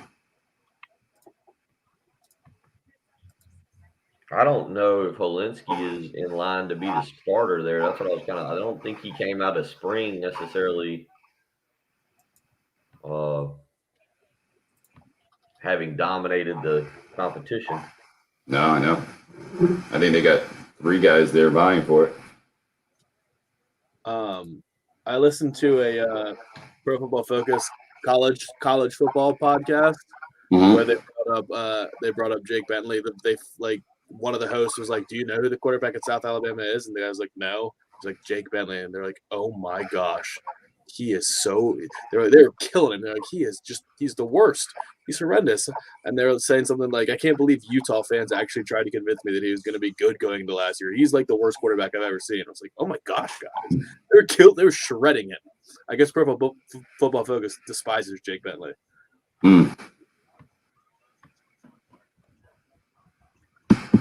And they do not like Kevin Harris either. They didn't say anything about him, but I listened to their podcast about like the top returning running backs in college football, and they went 10 to 15 deep and didn't mention Kevin Harris. They mentioned 3 or 4 guys in the SEC without mentioning Kevin Harris.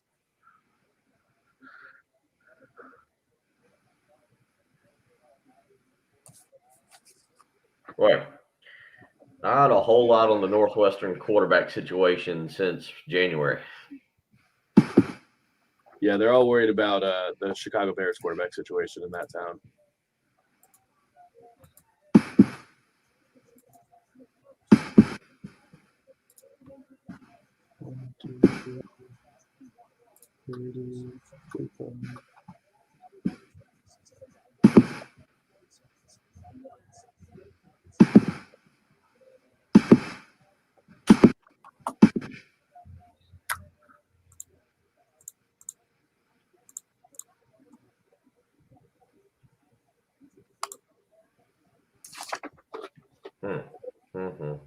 Yeah, not a whole lot on the Northwestern board there. Are you looking at the board, the forums? Well, yeah, I did that, and then I just Googled Northwestern quarterback situation just to see if there was any like update, like any articles just like talking about the summer and stuff there, or just the spring game. I don't think the Chicago Tribune's got a writer on the Northwestern beat. Let's just see if they have a spring game. Do they?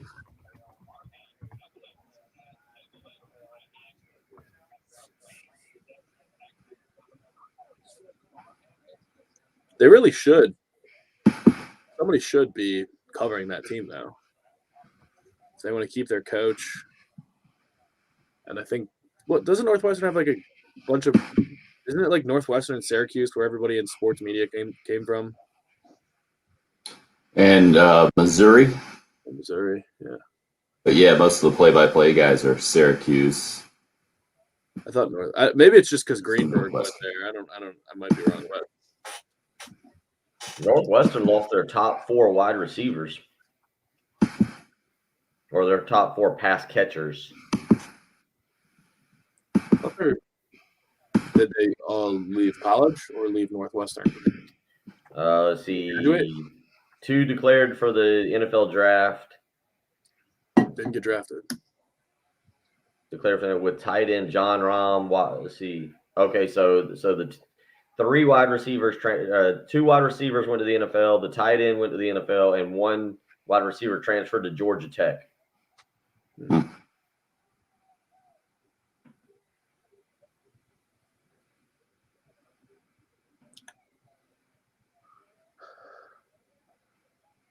All right.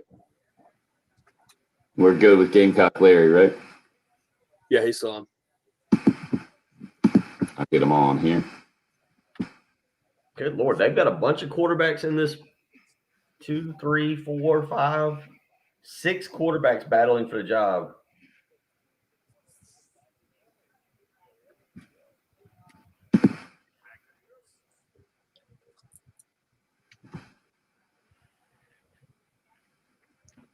You're up.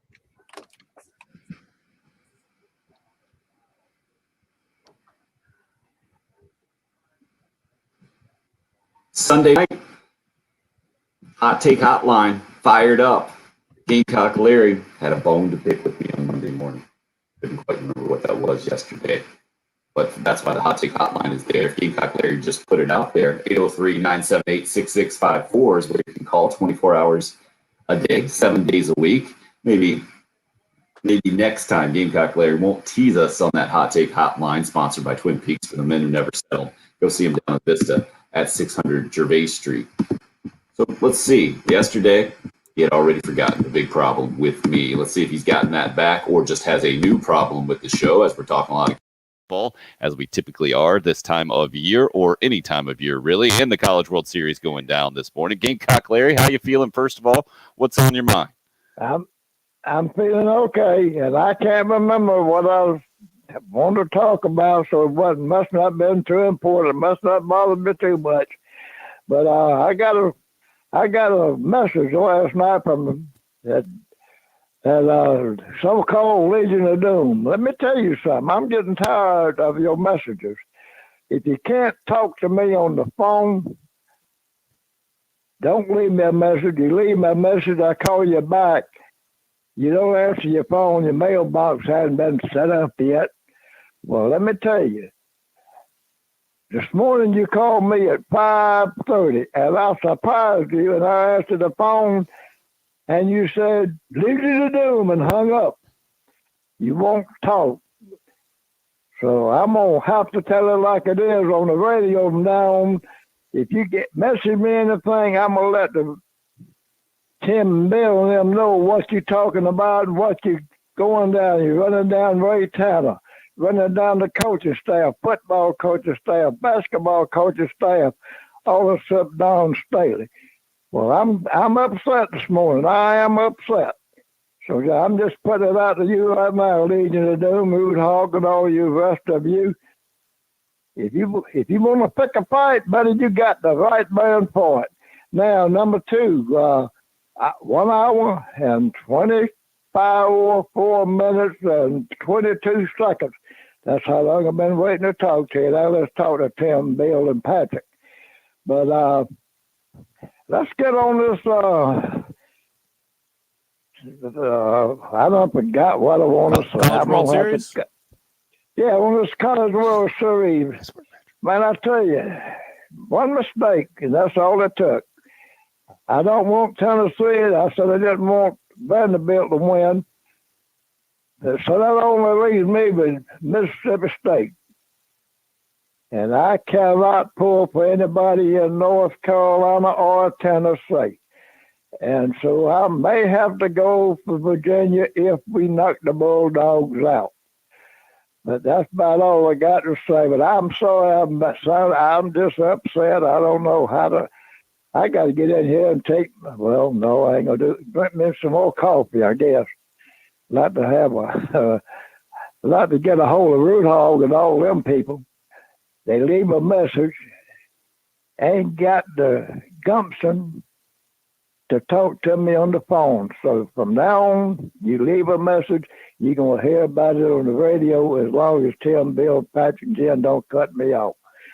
Who won the, Lord have mercy. What's 2 games playing today? I haven't got messed up. Talk about the college. Going to be Tennessee. Yep, Tennessee and College Texas. World Series. Tennessee and Texas first in the elimination. Tennessee and Texas. Lord, I'm going to have to.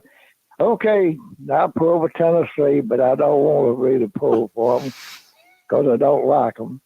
And then the second game, Mississippi State, Virginia. Oh, yeah, there we go. Mississippi State. I'm going to pull for them. Mississippi State and Virginia. North Carolina. They're playing Virginia State. And North Carolina State Is that won the last second night. game? Mississippi State and Virginia tonight, Gamecock Larry. Okay. I'm sorry, but I'm sorry. Well, I had you upset. I mean, I'm just upset. But I'm gonna get them. I'll get them out there when the football season starts. I'll have my riding cart, and I'll have to go by and knock a few of them out of the way. Go Gamecocks. Gamecock Larry, who are you pulling for today? Czech Republic or England? How dare you? Ah, he hung on. Yes, you deserve That was that from one. Trey. You Trey deserved asked that. it. Trey asked that question. I just wanted to know. How dare you, Trey? Little flustered from the Legion of Doom. How dare you, Root Hog? Liver pudding, Gamecock Larry. Get the breakfast going. You'll be all right. I don't think the extra coffee is the way to go right now. And Patrick, you didn't understand. He doesn't like Tennessee. Doesn't like them. But they're playing Texas today. SEC allegiance overrules I thought Tennessee SEC rivalry. I thought it was Clemson, then Tennessee. It is. Unless They're playing someone outside of the SEC. conference. Yeah. That's how Gamecock Larry does it. And I hope Mississippi State wins. Otherwise, we're gonna be in bad shape with Gamecock Larry. I'm a little surprised he didn't get into the Shane Beamer / Will Muschamp conversation there with the leadership issue, I think, is what it became. Patrick says, please do not upset Gamecock Larry, please. 73 days until Gamecock football. Who is Gamecock Larry cheering for in the Euro? Trey, that's just rude. And then Root Hog actually just says he already told him who was playing today in the College World Series. And Charles wants to know if Gamecock Larry actually has an answering machine. I picture him calling the show from a rotary phone. Oh, Gamecock Larry's up on the smartphones these days, I believe. I was a little confused with the voicemail now all I situation. can envision is Gamecock Larry having the George Costanza answering machine message. Believe it or not, Gamecock Larry's not home. Game.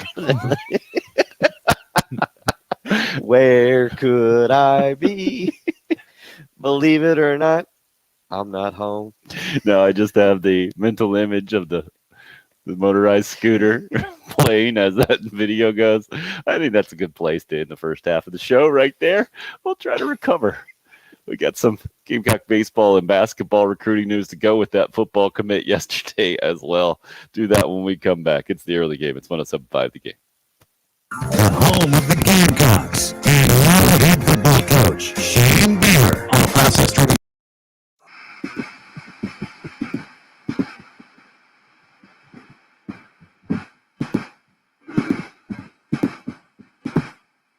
Good news, decided to eat out yesterday, so no extra spills on the carpet. But extra good news for me that I have some help around my house with Zero Res carpet and air duct cleaning. They've been out to my house several times, cleaned my carpets, an area rug for me, the tiles in both the kitchen and the bathroom, and done a great job. And I need all the help I can get these days. With a 1+-year-old, the 6 and 8-year-old, the spills are frequent and the issues plentiful for sure.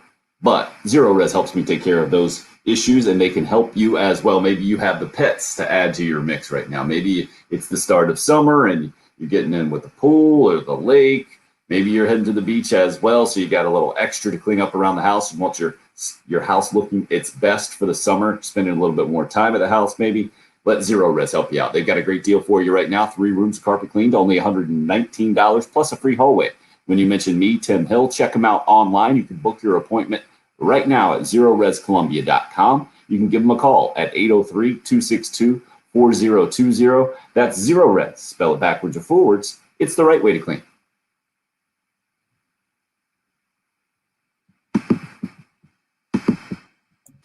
Smarter Homes, it's hurricane season. Give home buyers more for their money. Homes available in the Greater Midlands, Macon, Orangeburg, Florence, and Sumter. A Hurricane Builder's home has been built with unbelievable quality, innovative design, and with energy-efficient material. Visit hurricanebuilders.com for floor plans or call 803-536-96.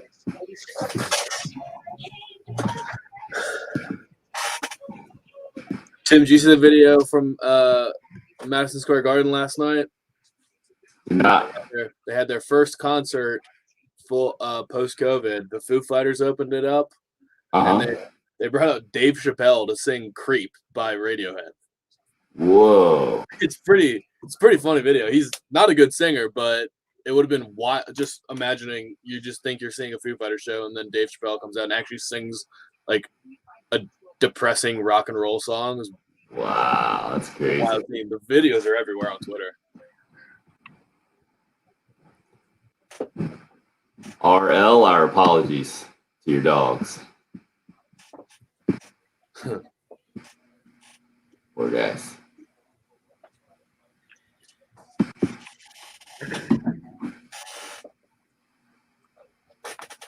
Chappelle is the master at that, right? Just randomly doing stuff. Yeah, it just pops in wherever he feels like at any given time. He still He lives. plays by his Where own does rules. he lives in like Ohio though, doesn't he? Yeah, Yep. He just It's on property. I think his wife's family's from there. So he just randomly hanging out in New York, I guess is what it was. I don't know if he made his way up there for a Foo Fighters concert. he just bounces around. He's still doing his like concert / comedy deal at his like ranch or farm or whatever it is in Ohio. He's got Right. some land there. He really just does whatever he wants. He has so much money. It's crazy. I saw him at the Koger Center. I mean, that was 20 years. It went right as he was becoming popular. He got huge when he was like 18 years old. He got huge immediately. Well, that's what I was just saying. He's 47. Well, no. I mean, Half Baked was his first movie. Half Baked came out and Yeah, but I'm talking about stand up. Like he was like Martin Lawrence was big in DC like way long ago before he was even a movie star, and then Chappelle was coming up right after him. I forgot, Tim. This is before Patrick was born. Dave Chappelle was in Robin Hood Men in Tights. I totally forgot about that. Yeah. But he was huge way before that. I mean, to be a stand-up comic and be so big that you're being cast in movies, you got to be a monster in comedy. Yeah. How was he at the Koger Center? He was hilarious. I mean, that was 03, 04. Wow. So that was not long after Killing Him Softly, I think. Like I was right there, right as he was really starting to explode.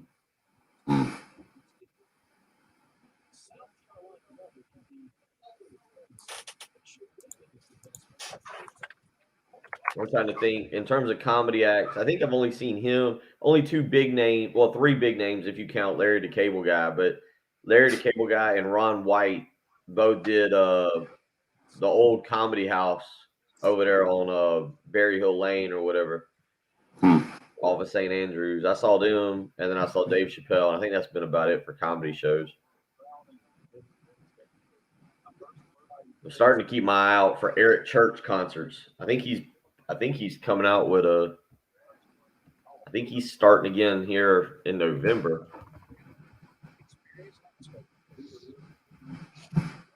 That's right. He's in Greenville, I think. Counting Crows are going to Simpsonville in September. I will be there. Nice. Another old school act. Where'd you say they're at? Simpsonville? What'd you just say? All right, right back. You're up. So it is June, the off season for Gamecock sports, and yet when you have recruiting, and especially now, I think that the dead period is over, Bill, and things have opened back up. Camps going full throttle there for Gamecock football.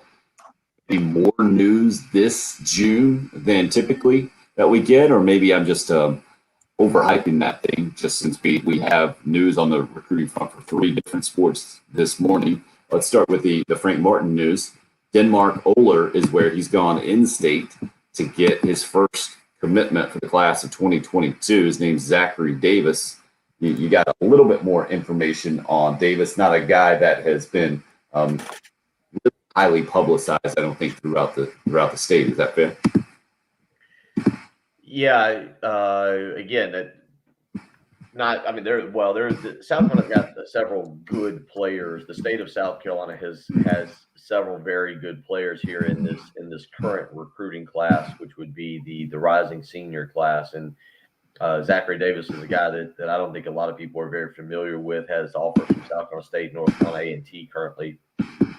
Picked up his offer from South Carolina yesterday and committed on the spot.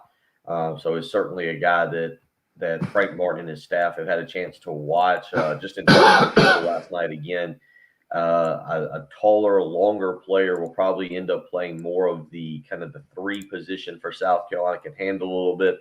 Not a bad shooter. I know a lot of people have talked about the last year's team inability to shoot the basketball, but is a guy that is not a very bad shooter. But there's this particular class in the state of South Carolina has got the young man over at Keenan. I think it's Jasmine Gortman. I think that's how you pronounce his first name. Who's a top 20 national player. Julian Phillips, a top 30 national player, power forward out of Blythewood High School. Noah Clowney, a top 100 type player out of Dorman High School, is another guy to keep an eye on. MJ Collins, a combo guard, a top 150 player out of the Rock Hill area, and then Perry Smith, a top 150 type player, power forward, 6'9", 220, out of Legacy Charter. So you've actually got a really good in-state class of players.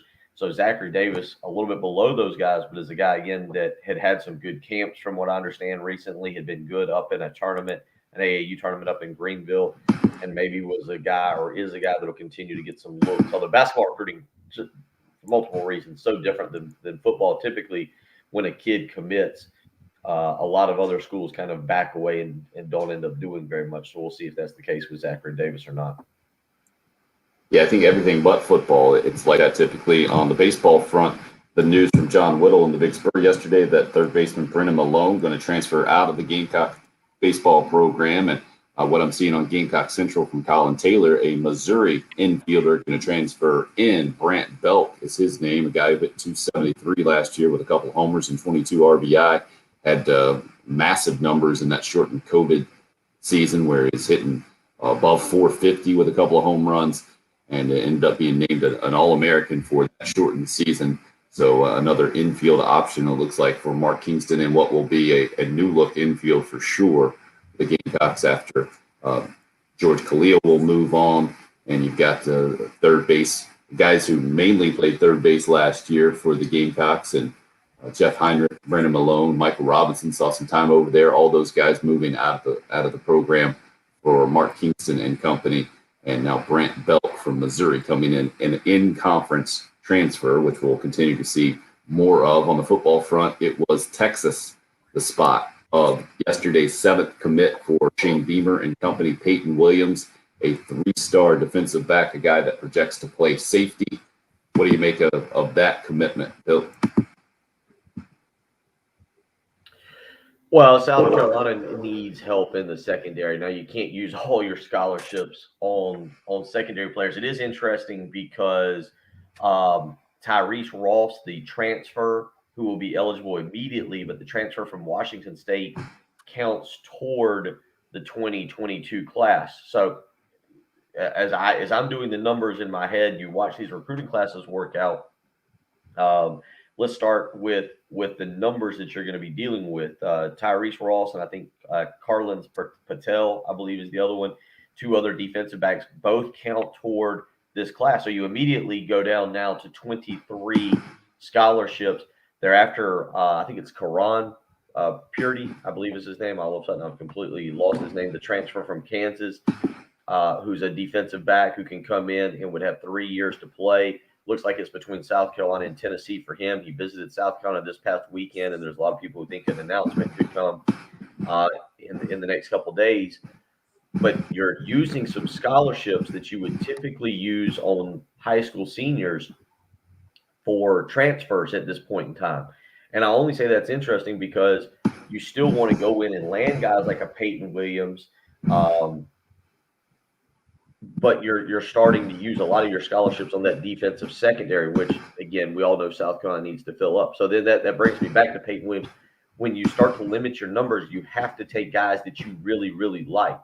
And there are some other guys on the South Carolina recruiting board that I think if you looked at the rankings, the recruit rankings, you would say, well, Antonio Kite, the 4-star safety out of Alabama who made a visit here recently, why would we take this kid over that? Well, maybe they like, I don't say maybe, I think they like Peyton Williams a little bit better. One of the things that I thought was interesting on Peyton Williams is he came in and was listed when they measured him and did all the camp stuff.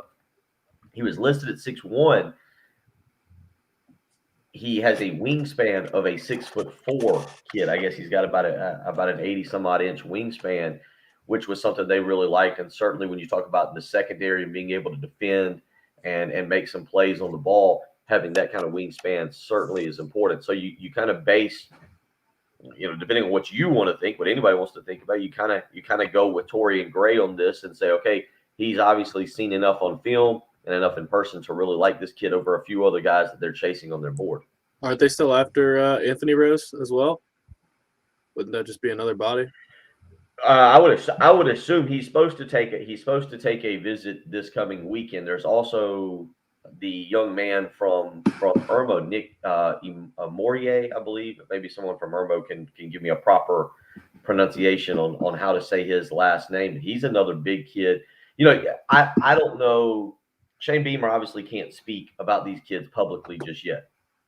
And they're going to run this 4-2-5 defense. So linebacker is not as big a need when you're narrowing it down to just two guys. Maybe you look at these guys. Anthony Rose is a big kid, 6'4". He's around 180, 190. You put him in a strength program. I mean, you kind of assume he's going to add some weight and get closer to 210, 215. Do you look at him as kind of a hybrid nickel linebacker kind of guy? Does he fit the safety mold? It's kind of interesting to see where some of these kids, where they want to move them. I've had this discussion in the past with former South Carolina defensive backs coach Grady Brown, and we watched it play out with Will Muschamp and Travaris Robinson. When Grady Brown was at South Carolina, he liked the philosophy that Travaris Robinson and Will Muschamp had at that time in Florida, which is you recruit defensive backs that maybe aren't position specific, and you cross-train them. And we saw Will Muschamp try to do that with a lot of guys, maybe not recruit an actual safety, but recruit cornerbacks and then try to train them to play safety. I think JT eBay and Jamal Cook, the Southern Cal transfer, and I think Jalen Dickerson were the only three true safeties they ended up recruiting during their time, whereas it feels like Torian Gray is recruiting guys who are strictly safeties at the high school level who will come in already having played that position, and now he's focusing strictly on the cornerback position. It's just two ways to go about doing it. Obviously, the easy answer right now is to say, oh, well, the Will Muschamp style doesn't work because South Carolina's defensive backfield has struggled. Time will tell whether it works with Torian Gray and how he's electing to go about recruiting and setting up his secondary. And trying to replace a couple of guys off to the NFL at corner. And J.C. Horn and Israel Mukwama. 803-404. We'd like to weigh in, by the way. Go ahead. And just to finish that, you say, we focus on those two guys that went to the NFL. South Carolina lost, in my opinion, two really good defensive backs. Also, John Dixon going to Penn State, who I think was definitely going to be a starter this year, and Jamie Robinson, who's now down at Florida State, who I think would have started in that secondary. So you didn't just lose two guys to the NFL. You lost two guys who I think were going to be really good players as well. We'll see how they continue to build that. Obviously, Peyton Williams not going to help this coming season, but Tyrese Ross, Carlins Patel, and again, the Kansas transfer, who I started talking and stopped looking for his name, are guys that certainly could come in and help this coming season.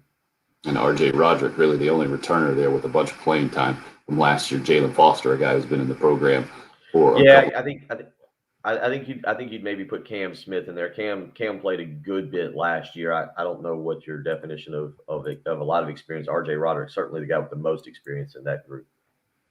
Time for us to take a quick break. You're listening to the early game here on 107.5.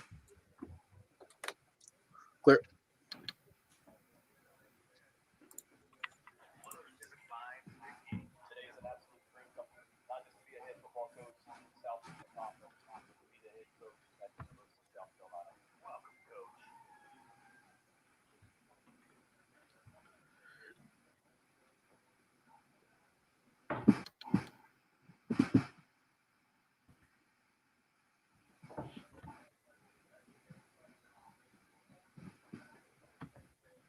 Dadgummit.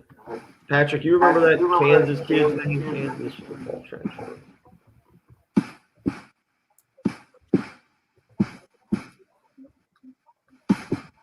I try to find his name.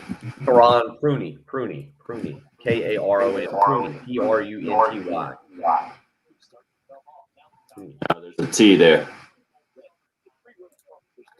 Prunty Yeah, Prunty. or Prunty. I think they're expecting him to make an announcement here in the next few days. And I don't know if you saw, Tennessee had 2 players get busted for drugs yesterday. One of them was that quarterback who's already been caught for drugs like twice within a year of being on campus. Caden Salter.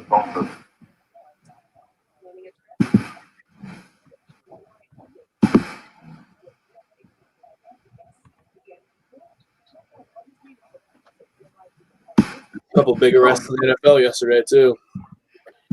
Yeah, Frank Clark and Zaven Collins, rookie linebacker for the first-round pick for the Cardinals. Did I read that correctly? That Frank Clark was in a Lamborghini truck? Probably with a Uzi under his seat. Well, the Uzi part I saw. That one I wasn't like, yeah, but I didn't know if that was. Is there a I never thought to look it up yesterday because I was scrolling through my phone. A Lamborghini truck.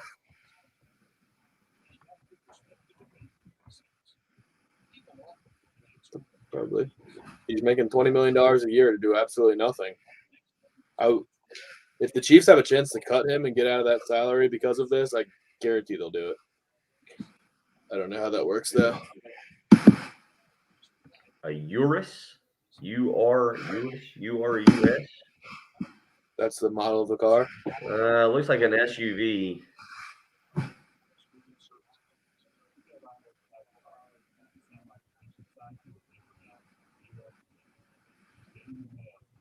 It's the quickest SUV we've ever lapped at Virginia International Raceway. And you said that the new commit for the Gamecocks is not related to Larry Davis, right, Bill? Yeah, correct. Not that's what I was told. He's not related to Larry Davis.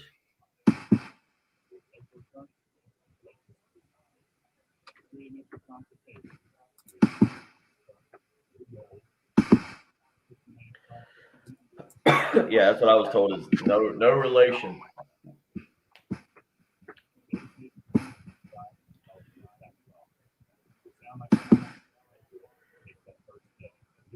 Oh boy. All right, we're about to be back in. We'll have a minute. 10-4. We're going to go right into that close bed. Yep.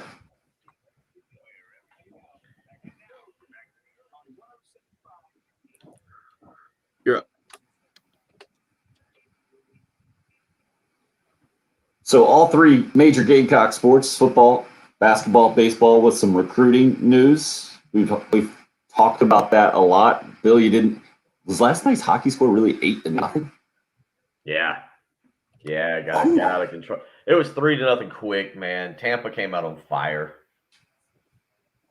So the combined scores of the baseball games I was interested in last night is that second game of the doubleheader that the Braves come back and win and even up on or end up splitting the doubleheader. 1-0 that final score. And then Vandy and NC State. NC State a 1-0 winner. 2 combined runs in 2 games. And then you got 8 goals in your hockey game. Interesting. Sure. Yeah, the Islanders kind of melded in early on that one. Yeah, why wouldn't you? It's playoff hockey. You just didn't care? See if we mail it in hour number 3. It's coming up next. Clear.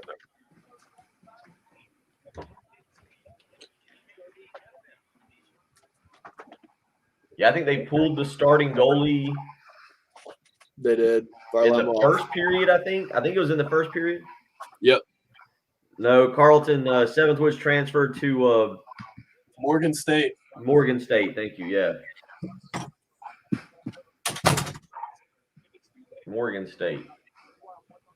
Interesting. What was the connection there, I wonder? I can't remember. I don't know. Oh.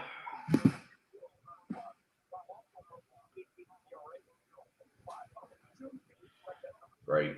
I'll be singing the Costanza answer machine line all day now.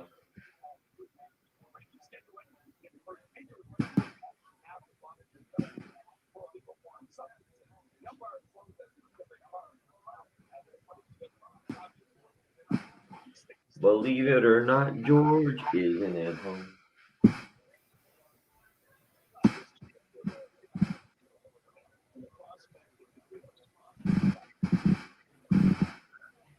So not a single Power 5 transfer from 7 dudes, right?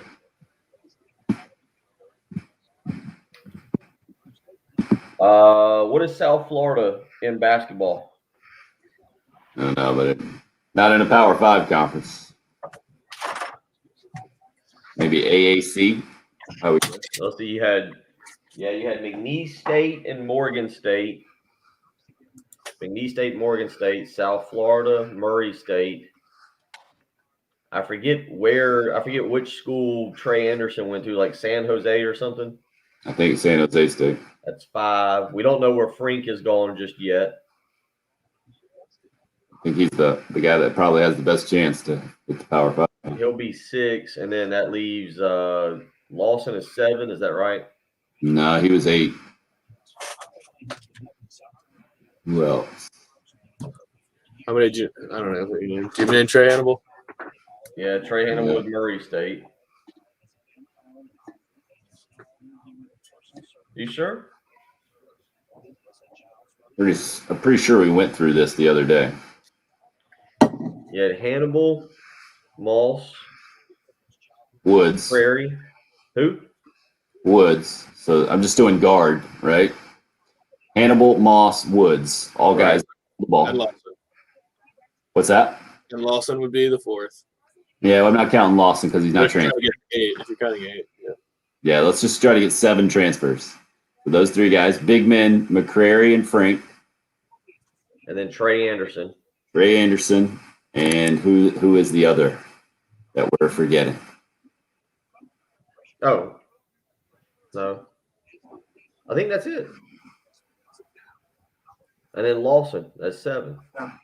Oh, Justin Minaya. Minaya went to Providence. There it is. So Big East, you could say, really kind of a Power 5 in basketball. Yeah. Let me go check on the family here. Be right. Go check on the family. I got this fishing pole I need to string.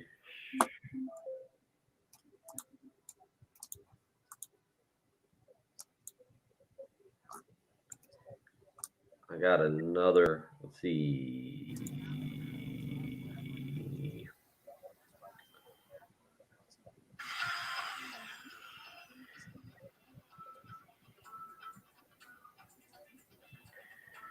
It's quite interesting. Yeah, Minaya, yeah.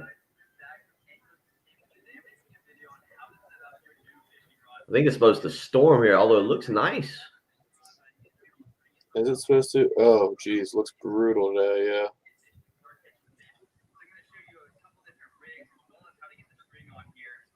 I hope it doesn't start until 9.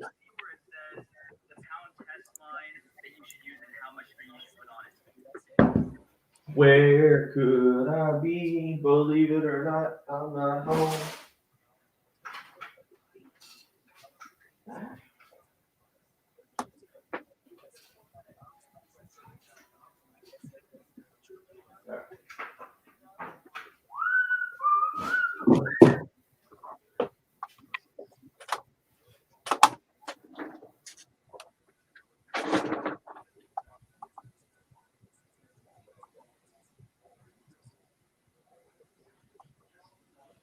All right, 10-pound test. We got that. What? Carlton, I can't say I'm very good at teaching how to fish. That would definitely not be I would not be the person to start.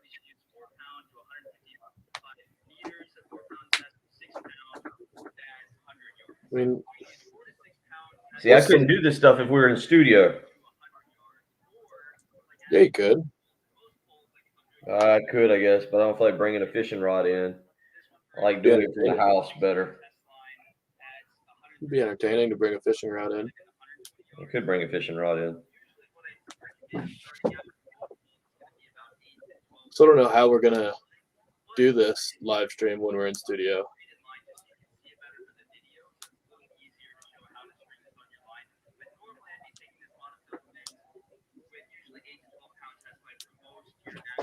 Yes.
Morning, Alan.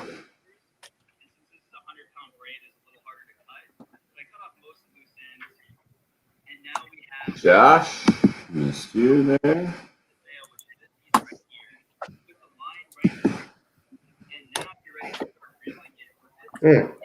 Interesting. Yeah. What's that? I was looking at a different way of stringing a fishing pole, a different little knot. Looks like I'll have some entertainment for the afternoon. Big day. Big day. Get another pole ready here.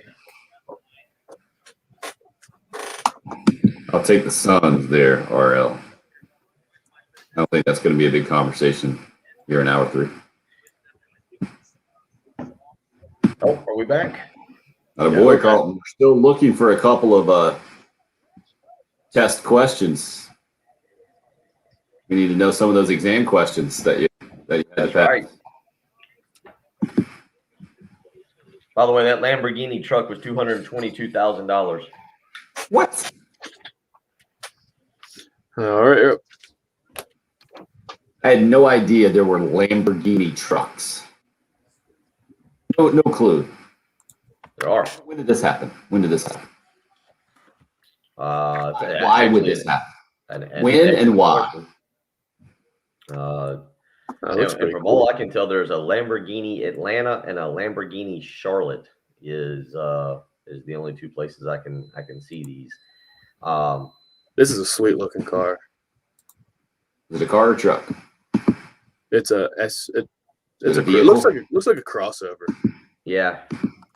If I'm looking at these trucks, there is an actual, like, it looks like an actual truck that I'm seeing. I think, but yeah, it does look like a crossover type thing here. But there also does appear to be an actual truck that I'm seeing here as well. And if you're just tuning in now and wondering why the heck are these guys talking about this, this is coming from one of the arrest stories from the NFL yesterday. Is that right? Yeah, I wanted to. Is this the Frank Clark one This or a is different Frank Clark. Yeah. So Frank Clark has a Lamborghini truck. Is that the deal? He has a Lamborghini truck and he was pulled over with suspicion of a concealed weapon, and he was illegally transporting an Uzi in his Lamborghini Urus. Officers noticed a bag with an Uzi sticking out in plain sight in the car. Idiot. I mean, what are you doing?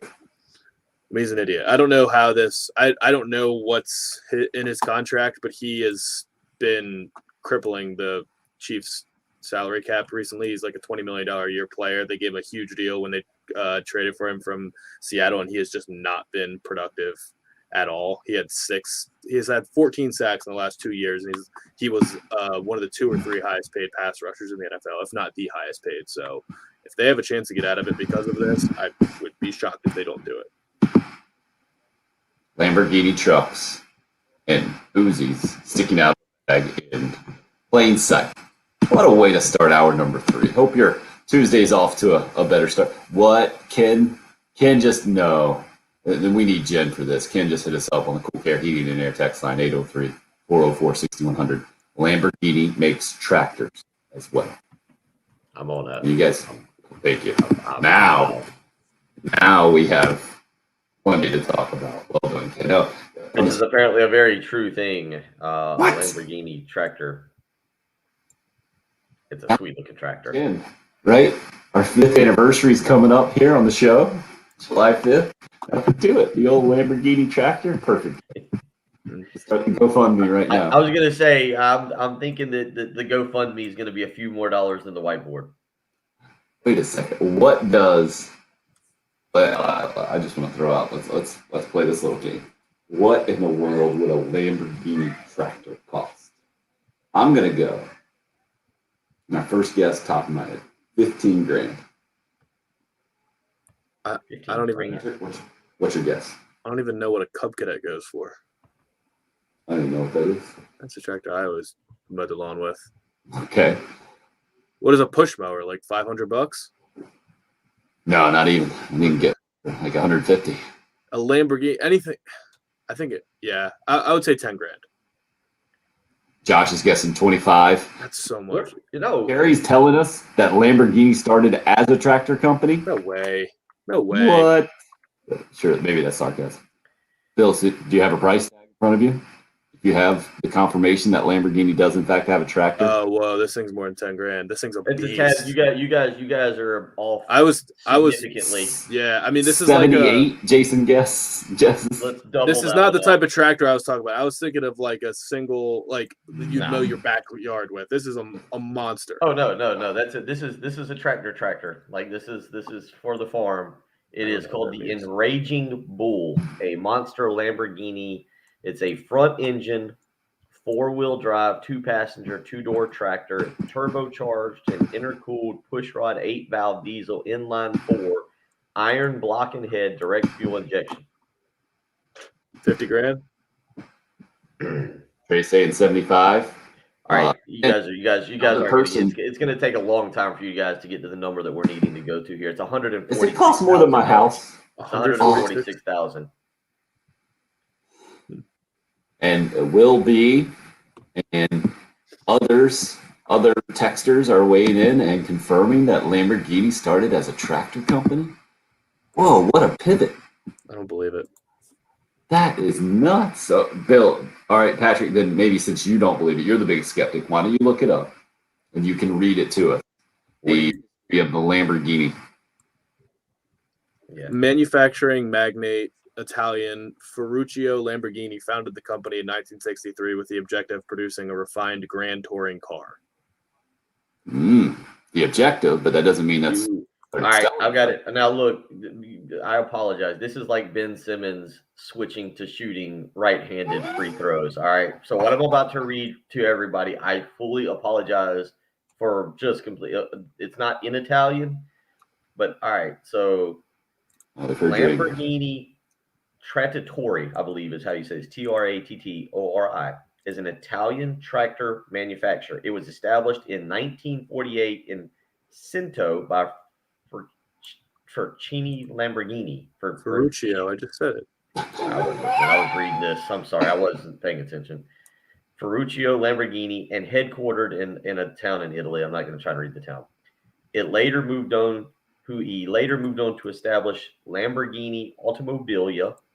In 1963, it became part of, again, this is unfair. This is why Ben Simmons has to stick to shooting free throws left-handed, because if you can't speak English, don't try and speak Italian. And that's basically what I'm trying to do right now. If you can't shoot free throws left-handed, don't try and switch to shooting them right-handed. It's not going to work. But the basic point of this is it looks like The tractor manufacturer for Lamborghini was established in 1948. 15 years later, it was moved to the car. They moved to the car side of things. So, what do you think, Patrick? Is that just not what you're seeing? Are you still skeptical, or are you going to buy? No, now I'm just confused because people are saying, Patrick, you call your lawnmower a tractor? What?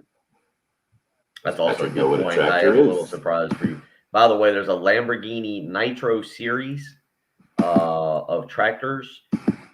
Don't worry, Nitro these are series? I'm sorry? Nitro. Yeah, we've got a Nitro 100 tractor, a Nitro 110 tractor. The horsepower's, by the way, here 120, and then it gets up to the $146,000 tractor that I read to you. But it appears if this is going to be our show anniversary gift to Jen, we're going to need to raise $95,000. Okay, pay my student loans off first, please. I don't think that'll get quite the response. If we're gonna go with the cheap, if we're gonna go with the cheap tractor for Jen, we're gonna need roughly $94,600 appears to be the price on this thing. So I'm guessing that doesn't take into account a few things. Also, doesn't necessarily seem to help with the idea that we may need to get her a few gadgets to go with it, like the mower on the back or the hay baler or whatever else Jen uses when she's out in the field. So. Bill, that was a perfect, I think, accidental sports analogy you did. Ben Simmons is a Lamborghini tractor, is he not? I mean, that's what he is. All the talent in the world just wasted right now. I mean, not even shooting. I had no idea, though, the Lamborghini started as a tractor company. Appreciate you guys enlightening me this morning. It just does seem really, really odd. All right, how about this? Let's just keep this dysfunction going. If, in making an attempt, the competitors poll, it shall not be counted as an attempt or failure, and the vaulted shall be awarded a new trial. Fill in the blank. I don't even think that made any sense, Carlton. It was a good try. He just passed his track and field exam. Now he's certified.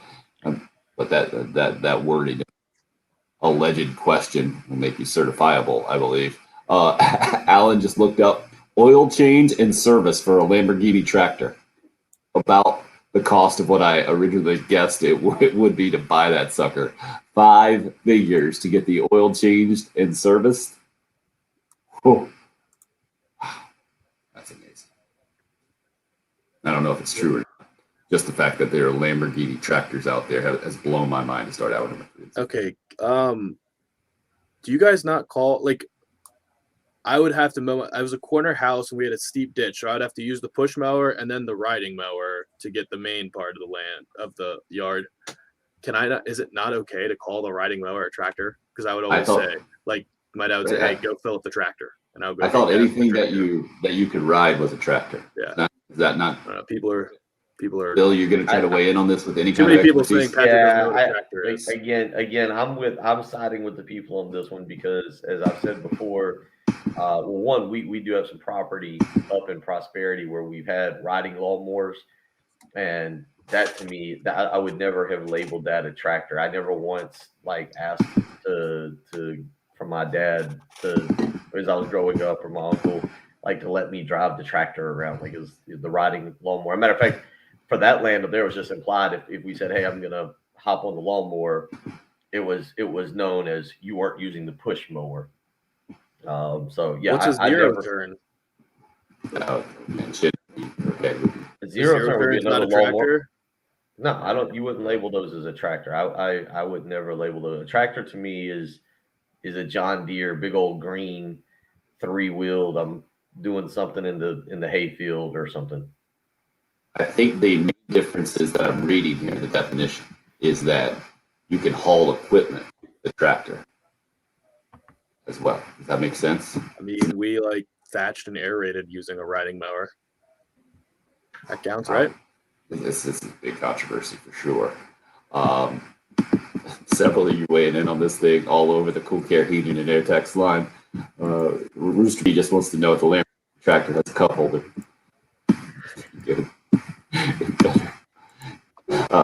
John says Ben Simmons is a Lamborghini tractor with none of the attachments.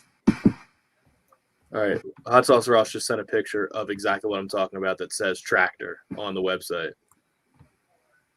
And can you describe the picture for all of Oh, us? just like a John Deere little single riding mower, but it says lawn tractor. Okay. Technically, Cocky Codger says Patrick is correct, if that matters. Love it. Thank you. Thank you. Joey from Sumter, no offense, but I believe only Yankees call lawnmowers tractors.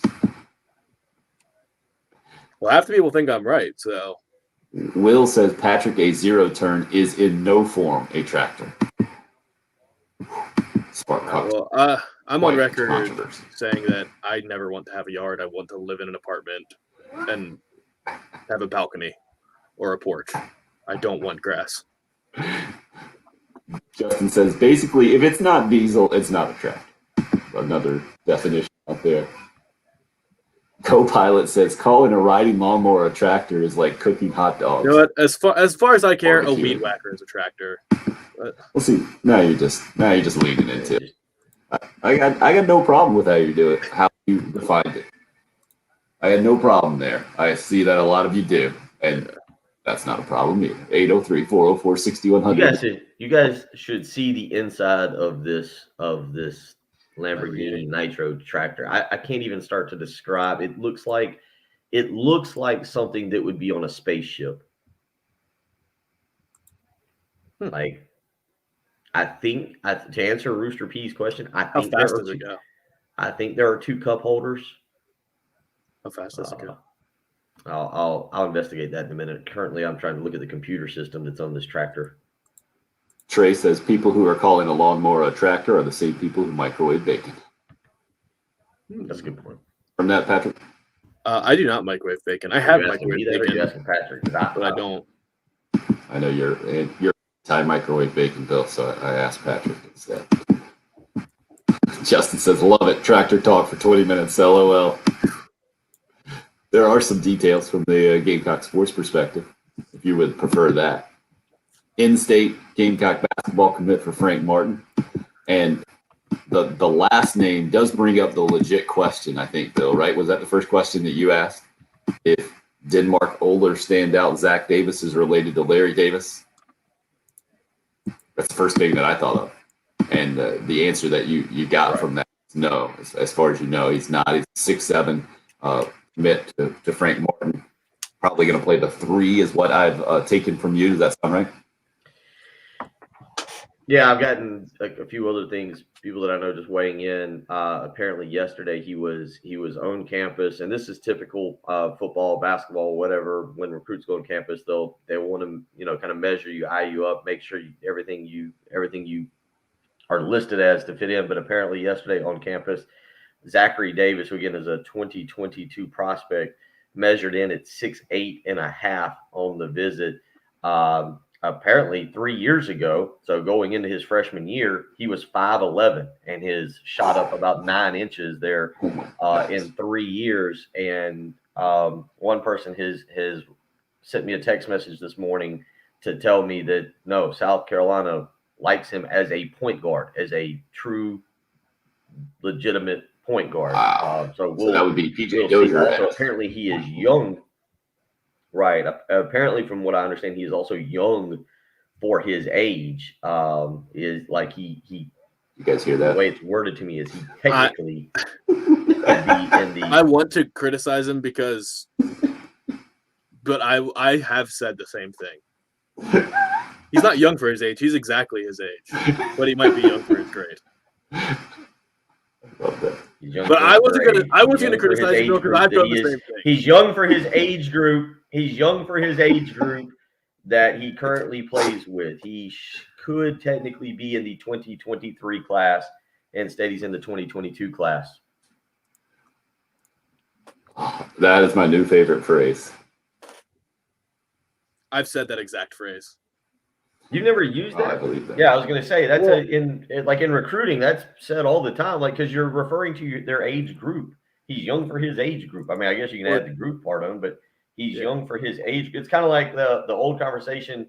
This seemed to get very popular about 10 or 12 years ago about holding your son or daughter back a year to get them older than their age group, so that they would be more I- physically Really, mature. their grade or class. Yeah, I get the point. I get it. I just Right. I found it hilarious as you were saying. Now there's You're tall for your height. Oh, you look a little thin. And for actually, Oh, on the Hot Sauce doctor's Ross report, just said exactly actually, the same thing. I'd have to go back and Wow. Two people just said the exact same joke. Man, You saw that one I go. take it back now. That was Tim and Chapin and Hot Sauce Rest. Brutal. That is brutal. Weighing in. Weighing in this morning. Wow, what a first segment we had here. So that was the basketball news there about Zach Davis, Denmark Oler.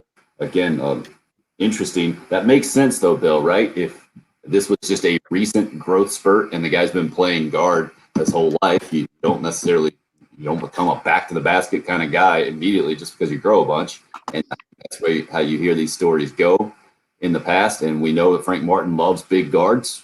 It makes all the sense in the world. I think you mentioned the offers out there weren't big time offers for Zach Davis right now, but maybe the recent growth spurt is one of those reasons. Also, the change in how recruiting has been done in the dead period of the last year plus, not nearly as many camps or evaluation opportunities out there. That makes sense to you? Yeah, I'm trying to right now just get some information on what AAU team exactly he's playing for, because Denmark Oler obviously is not going to, number one, on in a regular, nothing against Denmark Oler, but obviously in a regular non-COVID season wouldn't be drawing a ton of attention to that particular high school. So if he is not playing on an upper echelon AAU team, as I would call it, a shoe team, a shoe company team, he's probably not going to get a bunch of attention. So I'm trying to just see if I can gain a little bit more information into what AAU team he is currently on, because that's something that can always change things. I know kids that weren't very good players that went and played for, say, a team out of Charlotte called Team United.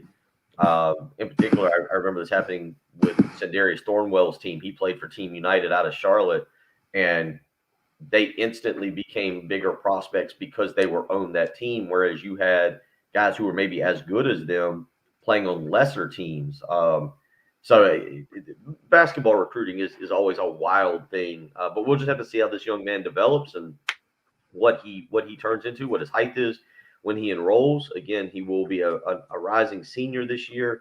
I believe he averaged a little over 16 points this past season for Denmark, and I haven't seen him personally. I watched a little bit of video last night of a game he was in just to kind of get a feel for what he may be, but I would probably rather watch him against AAU competition just because it gives you a better idea of what he could end up doing down the line. And someone hits us up, I'll confirm that, but hits us up on the live stream. It says Upward Stars AAU. I'm very familiar with that program and who they are affiliated with and what they do. So that would be a pretty good program for him. 7 transfers out for Gamecock basketball, and in the video stream, we went through all 7 of them. 7th Woods, the most recent to announce his destination. He's going to go to Morgan State. You had Trey Hannibal going to Murray State, TJ Moss going to McNeese State. So those were the 3 guys who handled the ball. Then you had Jalen McCrary. He's headed down to South Florida. You had Trey Anderson heading out to the West Coast. I believe he's San Jose State. Alonzo Frank still to be determined. I think the one, and Justin Minaya going to Providence. So we went through that whole list on the video stream, up and rolling on YouTube, Facebook Live, Twitter as well, where you can watch as well as listen. Trey just bringing it all together this morning. So under the new Supreme Court ruling, if a school hypothetically had an agriculture program, could the school say, we have a Lamborghini tractor as an academic-based incentive? Wow. Pretty good, right? That's very good. Well and done. They absolutely could. Why Right. not? Nothing keeping them to that after yesterday's Supreme Court ruling, which we tried to break down and digest a little bit earlier in the show. Maybe we'll try to do that again, exactly what that might mean for the NCAA moving forward.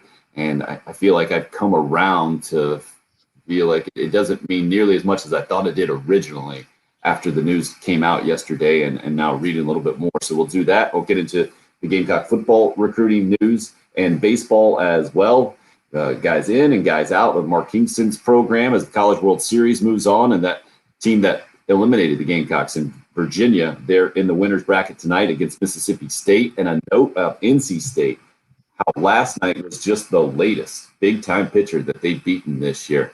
803-404-6100 if you would like to join the dysfunction. We're happy to have you. It's the early game here on 107.5 The Game.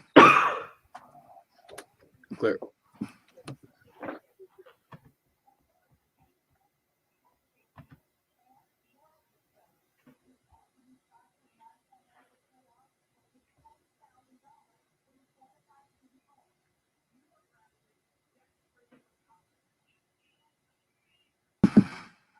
Street and Millwood Avenue, but we've also got some roadkill that's blocking the lane. I-77 northbound at Garners Ferry Road, exit 9.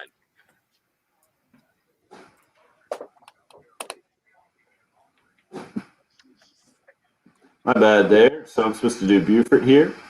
Yeah, we can do it whenever.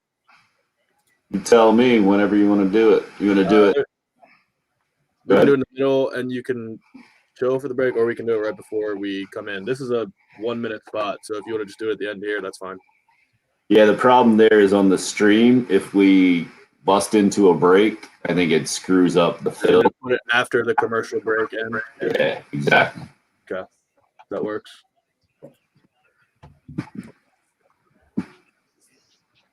I was right. You guys think that Ricky Rowe got a Lamborghini tractor? Nice. On the chips you're talking about? Yeah, because I was trying. Did he got a Pretty sure bag? that was John Deere. He got a bag of cash too, didn't he? I thought he got a tractor, and I had to go back and look it up real quick because I couldn't I remember. got a tractor. Surely that was John Deere. Product I placement. think it was a John Deere. Big shot. Oh, big shots. Okay, gotcha. Well, that's a different organization. Totally. Jenna's going to hate us this morning. Yeah, she is. You're right, Trey. It's just wrong. Big shots per meter.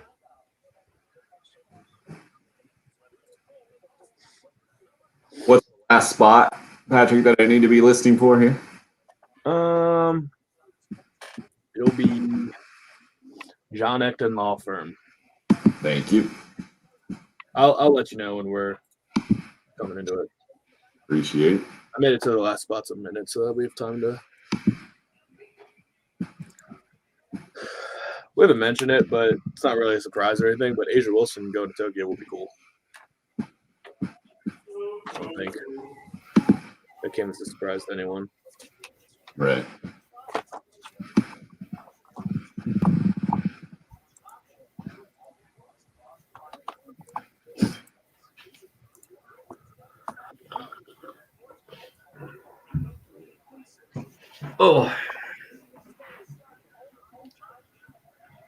Oh, Bitcoin went below 30,000. There's a rookie for the Vikings that got shot 4 times yesterday, and they said, "Yeah, he'll be fine. He'll start the season." 4 times? Yeah, arm, leg, buttocks, and shoulder.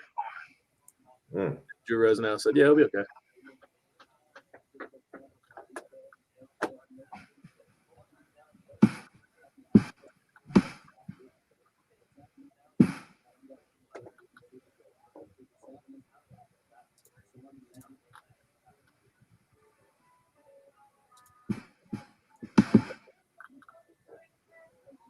There you go.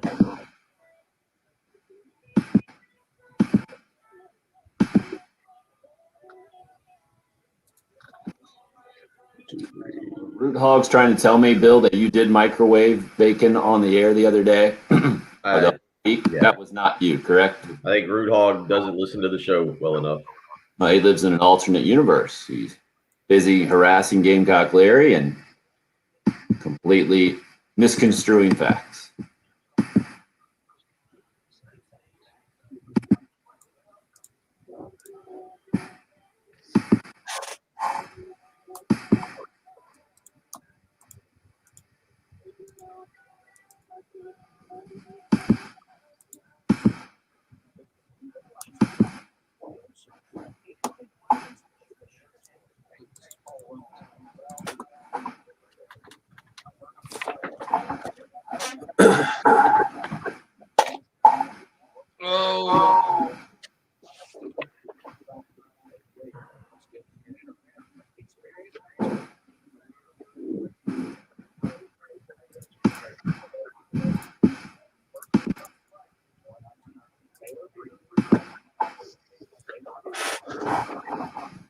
All right, this is the last turn. Yes. Ah,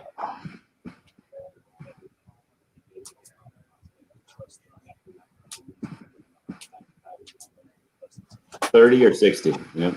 It's a 60. Thank you. I'm going to put you dudes and pop up this graphic here in a second. This is good to know, Josh. Clearly educating the kids, trying to point the world in the right direction. See you, dude.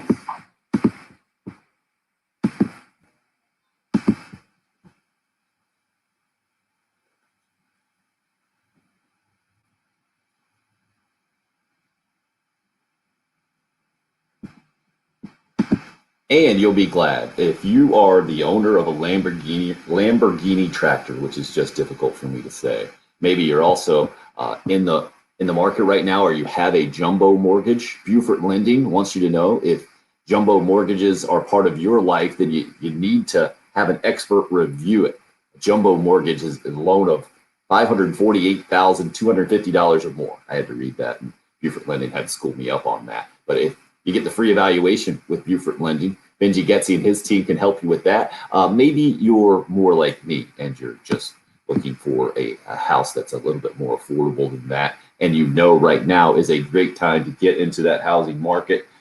Refinancing, maybe you're looking into that as well. Benji Getzy and his team can do that for you plenty well. I can tell you from firsthand experience that Benji will be there for you. He's exactly what I need in a lender, and the numbers he's shown me, very impressive. Or maybe you're a veteran and you're looking to a VA loan on fire right now, record rates in the low twos, no money out of pocket, no income, no appraisal needed. You can refinance up to 90% of your value. Beaufort Lending knows all about that. They're just 1 mile east of Paris Island, USA, been serving veterans since 1997. Give Beaufort Lending a call, 843-524-2404. Let Benji Getzy and his team of experienced experts help you out. Again, that's Beaufort Lending, 843-524-2404.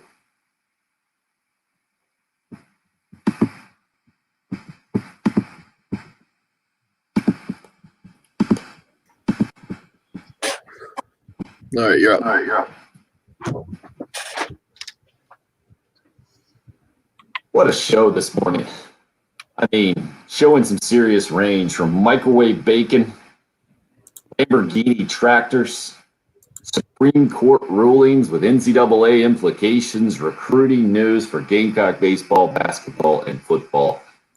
I hope you've enjoyed it and latched on to a specific part about that. Let's get back to the Gamecock football conversation real quick, though, with Peyton Williams as a defensive back coming in from the state of Texas.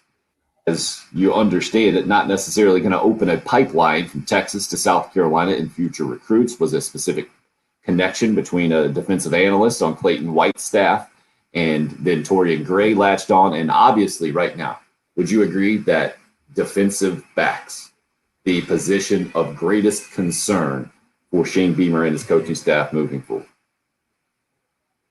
I think that's a great question. Now you're talking about just this year because for example, Right Peyton now. Williams and the other two young men that they've got committed obviously won't help in 2021. So a little bit different question there you're asking, but going into this coming year, they'll add Tyrese Ross, the transfer from Washington State. They'll add, I believe it's Carlins Patel, the other transfer who will be on campus, to go along with RJ Roderick, to go along with O'Donnell Fortune, to go along with Cam Smith. Like I'm leaving somebody else. Oh, Joey Hunter, Dominic Hill. Yeah, I guess from an unproven standpoint, but Tim, I think if we did this later in the summer and we put it out, what position are you more concerned about, secondary or quarterback play? I think more people might go with quarterback play.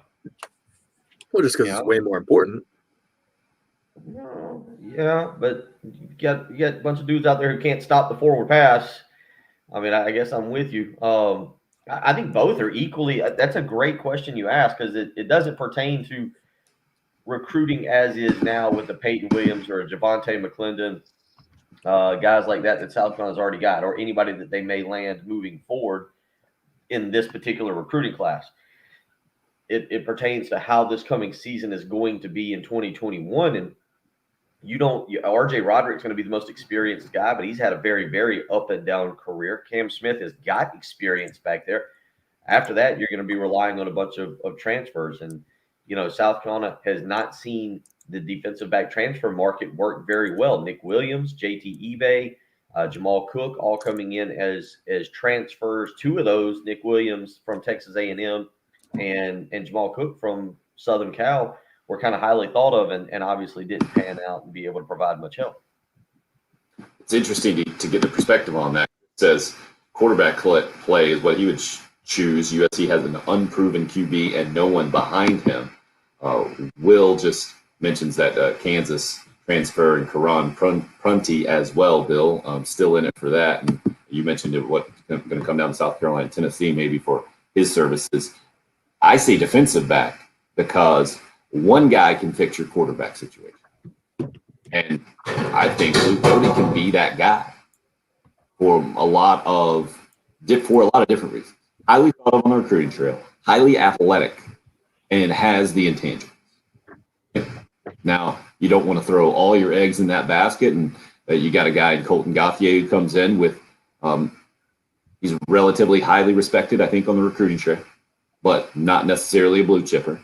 And you got guys in the pipeline like Braden Davis. Again, you got one guy on the field at a time, as opposed to a defensive backfield that now Clayton White is moving to the 4-2-5 defense, right? You're going to have 5 guys on the field.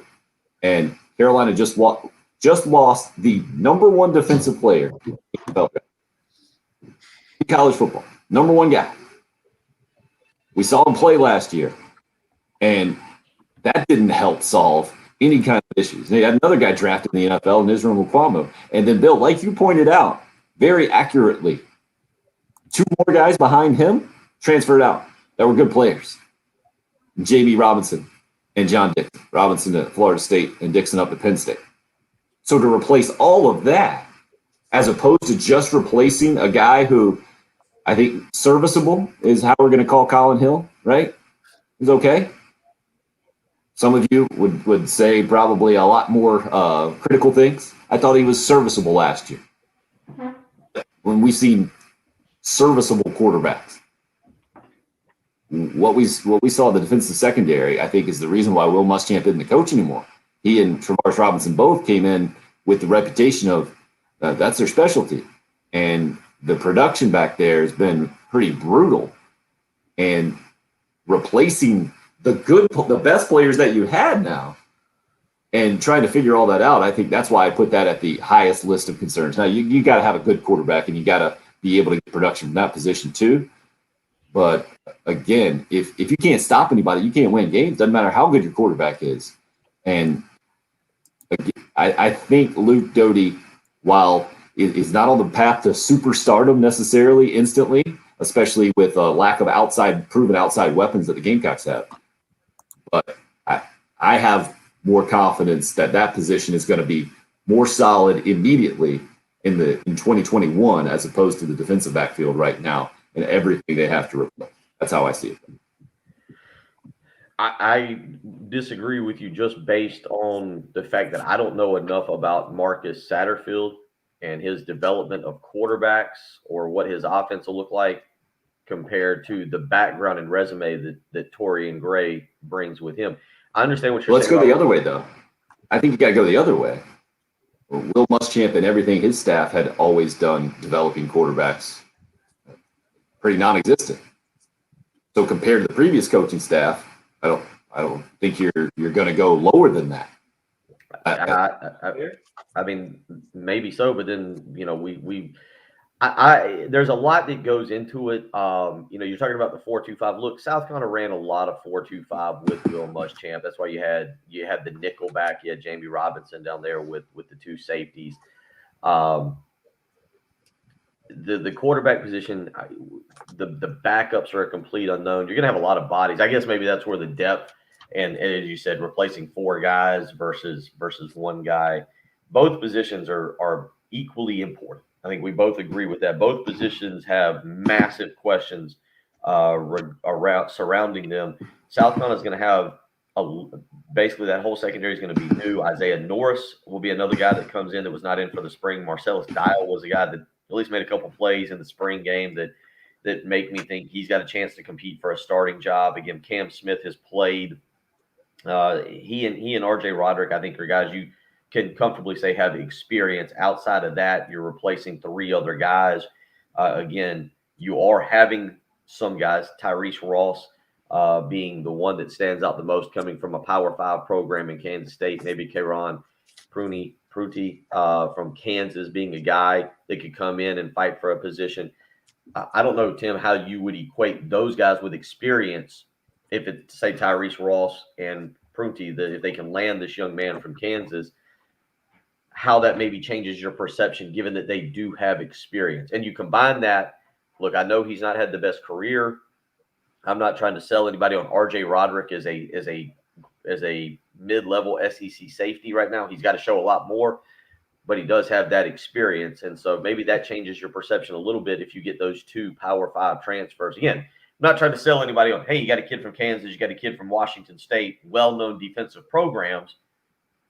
But maybe the fact that they're Power 5 transfers, you look at it a little bit differently than you do with a quarterback who's played 2.5 games and quite honestly got bumped around for most of last year trying to figure out if you wanted him to play wide receiver or quarterback. I was just trying to think, when's the last time the Gamecocks had a good game at either one of those positions? Auburn, you'd have to say in the defensive secondary, right? Mainly because of J.C. Horn. And then when's the last time you saw a good game of quarterback in Carolina? Forgive me for blocking out all of last year. Didn't Colin Hill throw for 300 yards in the first game? Am I wrong on that? Or was he right around it? Or am I just completely at that point now with last football season where it's all skewed? He threw a pick 6. Yeah, the Tennessee game you're talking about? Wasn't his fault, but he did throw a pick 6. He did throw a pick 6. I was just pointing out. I mean, you know, I'm with you on that. It feels like since Connor Shaw, Jake Bentley had some really nice moments. I don't want to take anything away from Jake Bentley, but the consistency at quarterback South Carolina continues to look for. You know, Luke Doty, certainly, what is he going to be able to provide? And then also the other part about that is I feel like I have some kind of grasp of what Clayton White's going to try and do defensively with these defensive backs. And that's going to be more bump and run coverage, trying to press a little bit more. I feel like I have an idea. I still don't have any concept of what this offense could end up looking like. I mean, you can scheme ways to take pressure off of your secondary, and the other positional groups can help the secondary if the pass rush is getting there quickly and things like that. But I mean, if you don't have a good quarterback, you just don't have a good quarterback. Well, I mean, the running game can help open things up for the passing game, but I mean, you still have to make the throws. Hill, by the way, threw for 290 in the opener. That was his season high. So it was all downhill from there. I'm kind of with Patrick. I think if you're if they cannot throw the football, I don't care how good Kevin Harris and Marshawn Lloyd and the rest of the running backs are. Teams will stack the box and completely take away the run game. The defensive lines that South Carolina face, by and large, are going to be good enough to do that. I think late in the season, what Kevin Harris did was absolutely phenomenal. 243 yards against Mississippi, 210 against Kentucky. But the leading rusher against Missouri in the 17-10 loss was Luke Doty with 59 yards. And against Georgia, Kevin Harris had 53 yards. He also had 39 yards in the blowout loss to Texas A&M. You'll see more teams, I think, early on trying to focus on taking away that running game. And Luke Doty's going to have to show that he can beat them or he can beat anybody. And it's not just Luke Doty, by the way, because we're asking about him. But you've got to have 2 or 3, maybe 4 pass catchers, because I lump tight ends with them as people that are reliable and that can maybe make a play or two on a 3rd and 6, 3rd and 7, and scare teams into believing your passing game is average.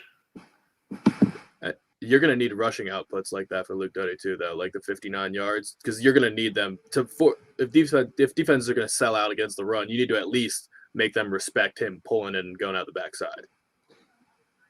Where have there been more bad games of recently? Quarterback or defensive back? I would go defensive back. Has been poor performances there. But also, when is the last time you had a good one? I think it's been longer for the quarterbacks. I got to go back to Ryan Helinski against Alabama. The last time a Gamecock quarterback played really well. We've seen at least that Auburn game last year where J.C. Horn and company single-handedly won the game nearly for the Gamecocks. It just goes into this conversation. I think you can certainly make arguments either way there. For the larger concern going in, just got a message in from Chris on the Cool Care Heating and Air text line. I'm glad y'all brought up the quarterback situation. People think Luke Doty is the man. Hopefully he is, but it is a huge concern going into the season. I think that's the only logical way to look at it. Jonathan, for some reason, just wanted to say, don't forget about Dylan Thompson. I forgot. And Jimmy has concerns basically about every position for the Gamecocks going into this year. Wide receiver and offensive line, pass rushers. Oh, I think pass rushers might be the one that you be least concerned about going in, that and running back for Carolina this year. 803-404-6100, the number of the program. Dramatic conclusion coming up next here on the early game on 107.5. Clear.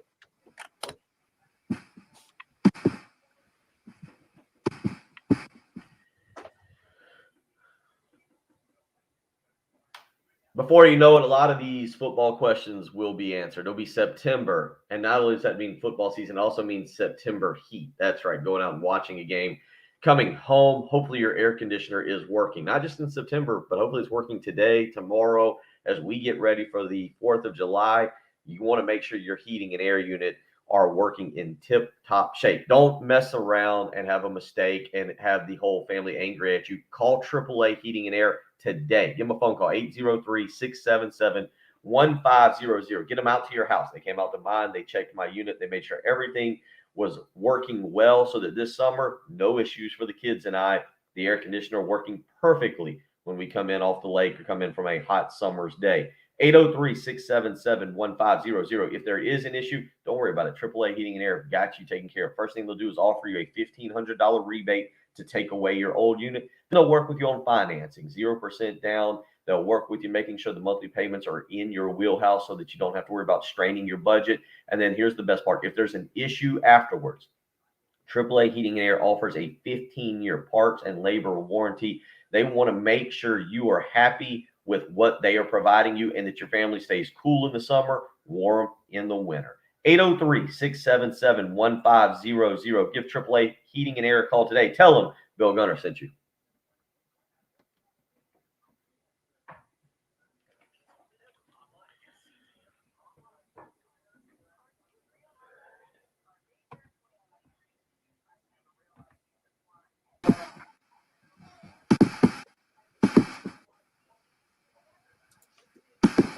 Oh, that explains Jonathan's Dylan Thompson. Got it. That's hilarious. Mark, our apologies for getting you emotional this morning with the Bluebell commercial.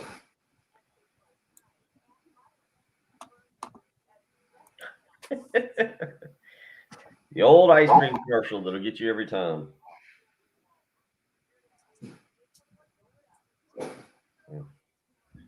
Bitcoin under 30,000. Showing right here, 29,630.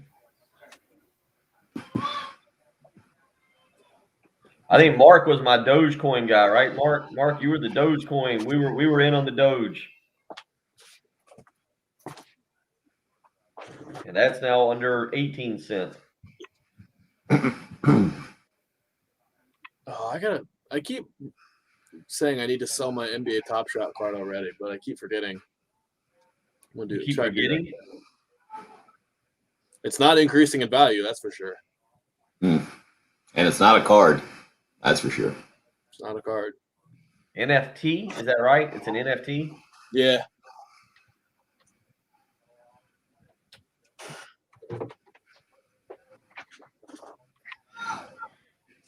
It's a long-term investment, Mark. We gotta push the Doge back up. Elon Musk will get bored trying to go to the moon, and he'll go back in. Now's the time. Oh wow, York has scrolled back through standing position. impressive. Okay. I thought they were talking about like a lane or something like that. I had no idea. So you can't crouch if you're in a 400 or above, because that would just be way too much of an advantage. Huh? Makes sense. Makes sense. Maybe you call it a 2-point chance, if you will, York.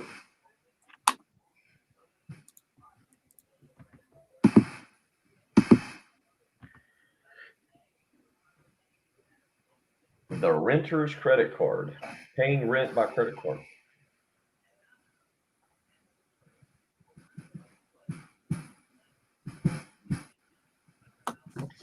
Well, the rain for today has started.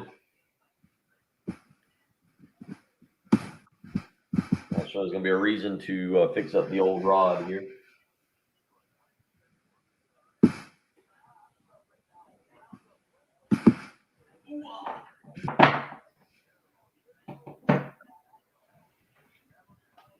About restringing it, or not restringing it, stringing it for the first time. Huh? Yeah, I want to fix this. Probably what I'll do to my entertainment. She said he's feeling better, but he wasn't feeling that great. So especially she got a sub.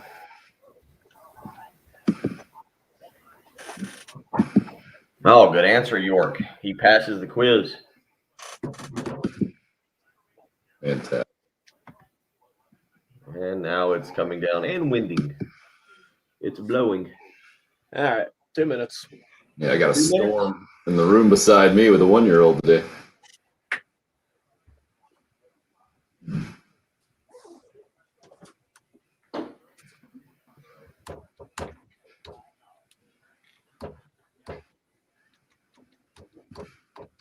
And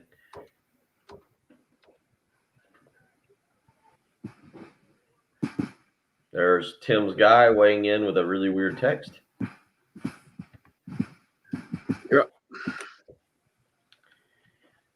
Brennan Malone out for Gamecock baseball. The Missouri infielder Brant Belk is in.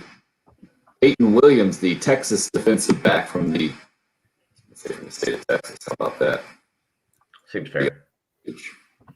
Young for his age. Peyton Williams, the 7th commit that Shane Beamer gets in the class of 2021, I guess, or we're calling it the class of 2022. I think is what we have to call it for Gamecock football, coming in for help next year. And then from the basketball perspective, Zach Davis from Denmark Oler, 6 foot, now 8 you're seeing, or 6'8.5" measured in on a big-time growth spurt recently. A commit for Frank Martin and company on the basketball court. Quite the show with recruiting balancing out with Lamborghini tractors, Supreme Court rulings. What do you make of it? I think it was a tip-top show once again. Another fine effort by us. I guess we should try and top it tomorrow. It's only Wednesday, or tomorrow will be Wednesday. It'll only be Wednesday. We can take it a step further. Oh yeah, we had a College World Series too. That one note I wanted to get in, man. NC State has now beaten Arkansas and Kevin Kopps to get out of the Super Regional. They beat the Pac-12 Pitcher of the Year when they beat Stanford the other day. And last night, Jack Leiter, even though he tied the College World Series record with 15 strikeouts, beat him as well. Seemed to be a bit of a team of destiny, especially after a start 1-8 in ACC play. Something to keep an eye on as the College World Series rolls on. Thank you for rolling on with us. Dan Patrick Show coming up next here on 107.5. Clear. Well, that was something. All right. Got the old Gonna go right here. help out with the family over here that's going crazy. Uh-oh, something. Okay. 1-year-old's pumped up. You guys good? We're good. Thanks everybody on the live stream. See you tomorrow morning.